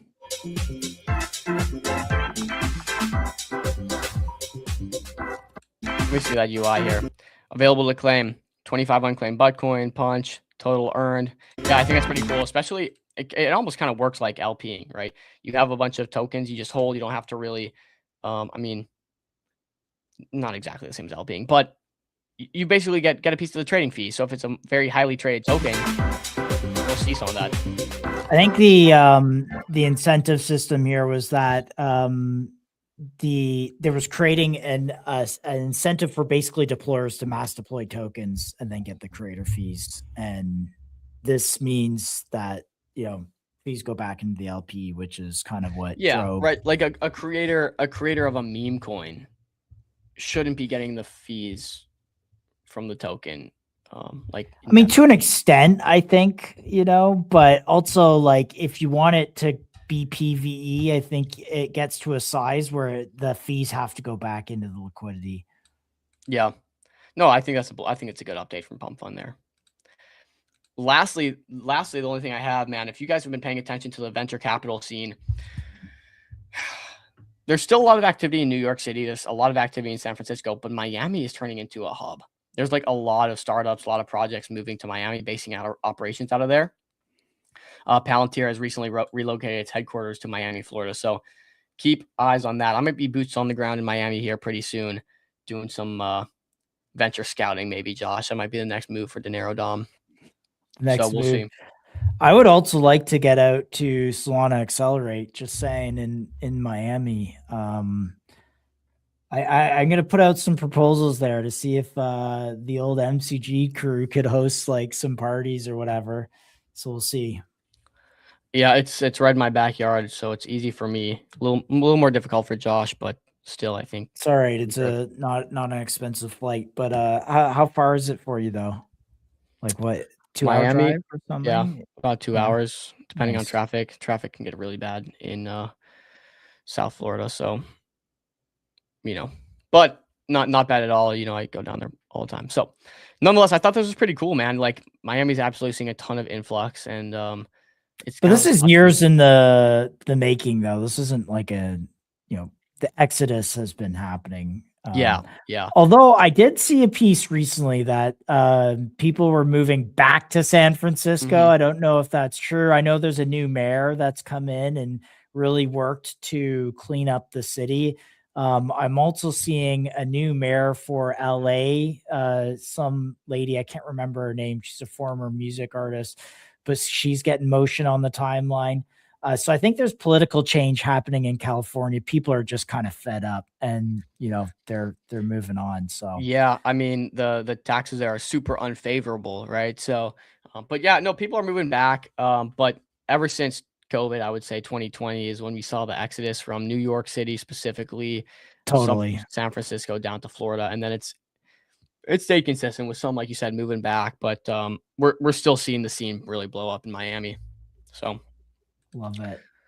Any other tokens, guys? We're gonna shut her down here in probably the next few minutes, but unless there's tokens that people want us to look at, drop them in. In the meantime, I'll just check out Orgo real quick. And again, fair scale, I think it looks like it is resolved. Let me go to the 1 minute here, see if there's any activity. That's my lady just cooking. Oh yeah, this is not fair scale. The charts actually look very similar on the close-up. Yeah, they actually, funny enough, they do. Let's see. Yeah, so this I think is resolved at this point. Yeah, look at those charts. They look like so similar. So I think this is resolved, and this is like the 570 price it's gonna kind of come in at. I'm not sure, but interesting situation there. I mean, no way you were getting a ton of supply at the bottom here, but I'll just go top to bottom for just so we can see here. Nearly, and it would resolve at 275, I believe. Or no, around here. I mean, still 300% gains if you spotted this opportunity. Rough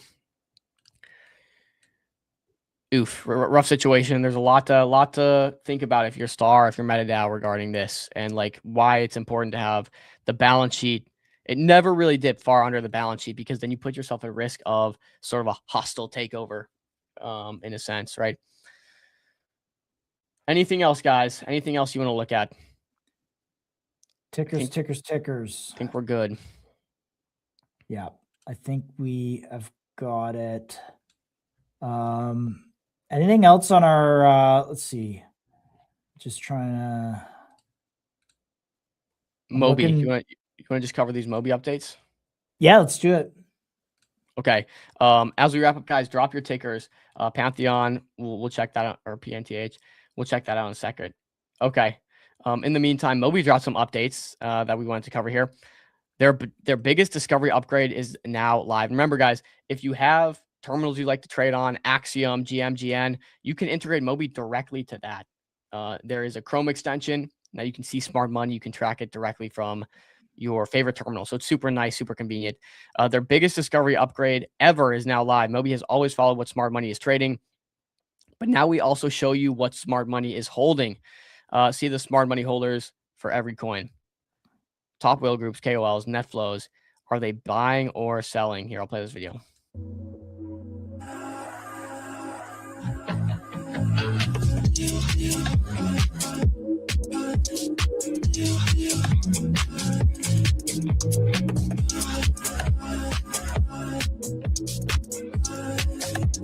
This is from the app specifically, by the way, obviously. Believe.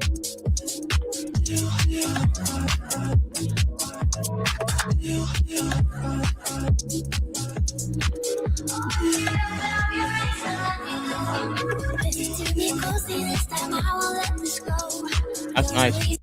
Super sleek. Great music. Yeah. For traders, you just unlocked a new edge. See whales from other communities. What are they holding? See which KOLs are actually holding and how much flows they are buying or selling. For token devs, see the smart money and influential money that holds your supply. Which whale groups hold size, which KOLs are holding, net position shifts. This data is more powerful than you think. Blah, blah, blah. Communities, no more guessing in who's in. You'll be able to see which smart money holders are holding the same coins as you. Yeah, that's the Mobi update. Now here's for the extension. So that's the Mobi mobile app. Mobi extension is now live on GMGN and Terminal, right? So pump funds and then GMGNs. Same setup, more edge. Bring Mobi intelligence wherever you trade. XAI insights. We scan X in real time and surface the narrative. Smart money badges. Instantly see when tracked whales and KOLs wallets are start positioning. Whale and KOL feeds. All that good stuff. You can see it on GMGN here. Same music.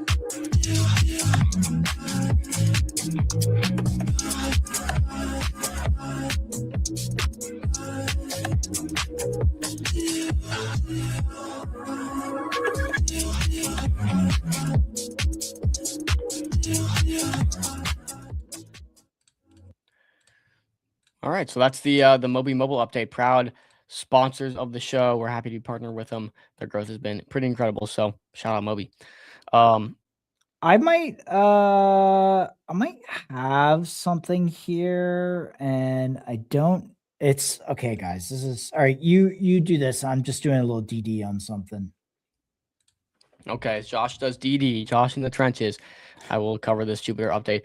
30 billion of Solana is natively staked. The largest pools of capital on Solana earning yield, but locked out of DeFi. That changes today. Introducing native staking as collateral, now live on Jupiter Lend. So through Jupiter, you can now do native staking as collateral. So, hey, I have Solana. I can stake it, earn staking yield. Also, now I can use it as collateral, take that and loop it, borrow USDC against it. I think up to 80% is what I saw, and loop it. It's simple. Stake with supported validator. Jupiter Lend will direct your position automatically as a NS token. Borrow against it for SOL. Staking rewards compound in the background. Fully on-chain, non-custodial, and no liquid staking tokens required. Yeah, very simple. Through Jupiter, which is nice. You can borrow up to 87% of your token stake position value with a liquidation threshold of 88%. Each validator has its own vault. Of course, like I say this, there is risk. You have to understand what you're doing here. If you use something as collateral and borrow against it and your token drops 70%, you're probably going to get liquidated and have to forfeit all of it. So you just know what you're doing. Nonetheless, nothing too crazy. Just wanted to run through that too, because I guess it is an update for those that are looking to earn some yield staking while also being able to use DeFi mechanisms to loop some of this stuff. Okay. I'll look up PNTH, which just migrated for King's Mentality. Is that on? Whatever, I'll find it. Is that Pantheon? Looks like it. Yeah, it is on Pump Swap now. So they've migrated off of Meteora to Pump Fun. Let's see how that chart looks.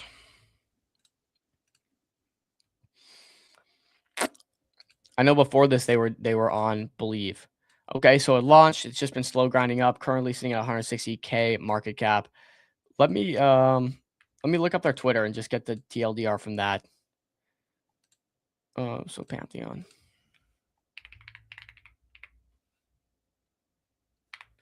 Pantheon terminal.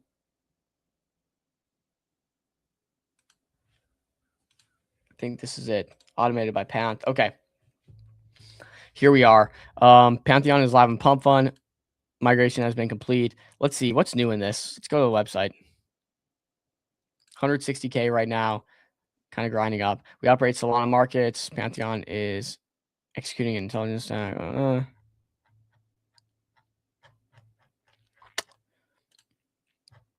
I see the let's see the screener here. It's a screener. We've we've seen it before. We've had him on the show before. Okay. He was doing an AMM though. Last time he said that was his pivot. Okay. For what it's worth. Yeah. Okay. I mean, it looks good. It looks good. I have to do some more digging, which I don't think I'm going to do right now on stream, but that migrate, I guess, heads up for anyone who's interested. Infraboy still shipping. Infra has like some of the best supply control in the world. Let's see if it's still holding.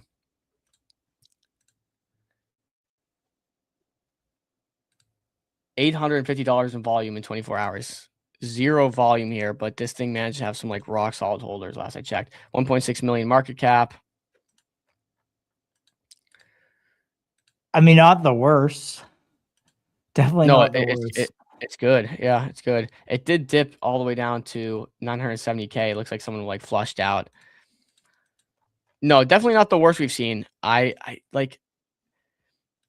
Are they active? I remember they were pretty quiet in the early days. I kind of like stopped paying attention.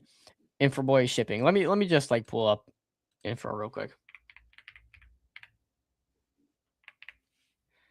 I think it's. Let me get the CA, paste it in. Twitter. InfraX. They're still shipping. Let's see. December 28th, 29th, they shipped something that changes the game for Solana DeFi. Gasless swaps are now live on InfraX. Yeah, let's see their website. The update you've been waiting for. Privacy swaps are now live. Okay, so they've actually kind of created a DeFi platform, it looks like. Privacy-focused DeFi platform. X402's in there, kind of staying on top of the what's hot. The execution layer for autonomous finance. Agents can't pay gas, can't hide internet. Let's see.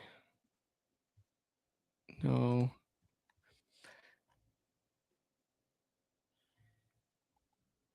Agents are becoming economic actors. Okay, it's I think mainly for agents.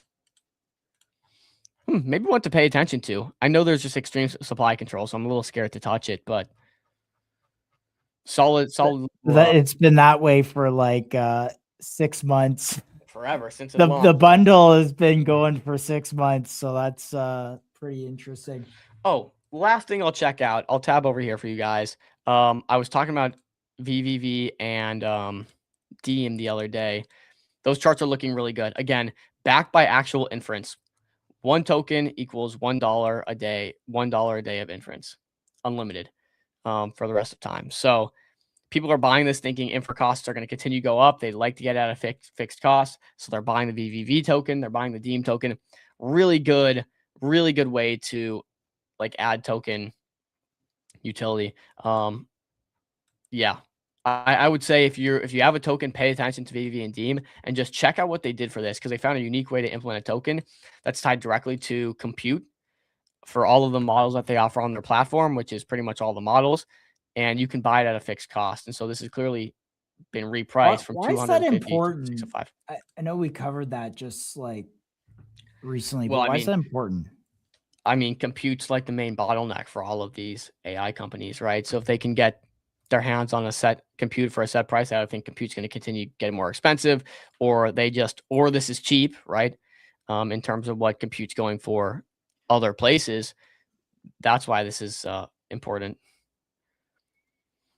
right? I mean, if I can get $100 a day of compute at a fixed price here for, it's not accurate, but let's say $100 rather than anywhere else. Yeah, but who pays it when it spikes? Like when it's not profitable, like I just trying to understand, like if you're giving someone, let's say you're selling wheat at a fixed price, you're hedging it somewhere else, right? So Yeah. Well, this is their compute. They own the compute here. So Right, they can okay. they can fix the price at whatever they want. And they say, "Hey, we have X amount of compute, you know, $1 billion worth of compute, however many tokens they have in the ecosystem," right? I would have to check, but however many tokens equals one token equals $1 of compute. So if they have 1 billion tokens, they have $1 billion worth of compute, you know, that they can give out, and that changes the value of the chart, right? So how much is $1 worth of compute per day worth? I probably explained that pretty poorly, but they own the compute. You can buy it at a fixed price.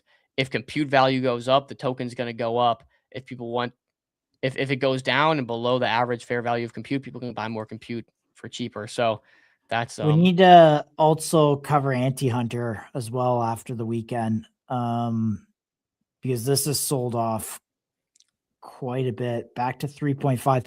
I know Chill has a chart with a red box on it that was like somewhere down here, by the way.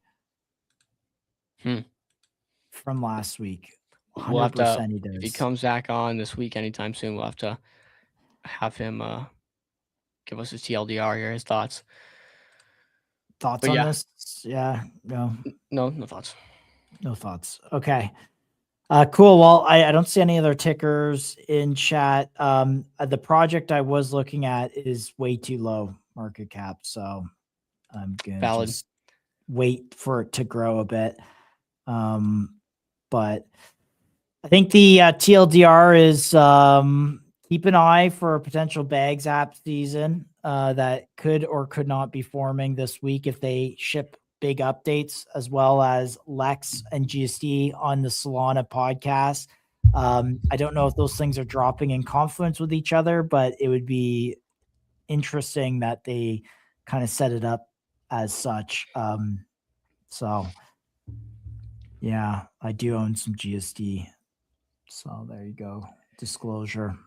Thanks for popping in, boys. Hopefully X can figure out their bugs, because our streams are literally not even posting when we go live. We have to like quote tweet the instance, and it's kind of annoying. So nonetheless, guys, we appreciate you coming on. Tune in tomorrow. Maybe I'll real quick pull up the schedule, and then we'll leave you guys.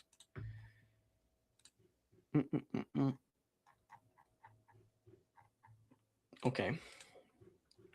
Schedule right here. Tomorrow is Wednesday. Josh and Chill, I think, will be rocking out tomorrow. They got a really good one. They got Blowfish coming on. And then we've gotten that filled as well. Let me see. Roman, I think, is the CPT website goes live tomorrow, potentially. Oh, is that alpha? I don't know. Oh, okay. Well, yeah, let me confirm this. Yeah, so Thursday. Okay, yeah, Blowfish and CPT. You're right. Okay, so tomorrow they got Blowfish and CPT on. Tune in for that. We haven't had a conversation with Blowfish yet. They're doing some pretty cool stuff in terms of agent deployment. So, all right, boys. GG's Kings. Appreciate you coming in. Rock the entire thing out as you do. Love you, brother. Take it easy, boys. Hey, guys.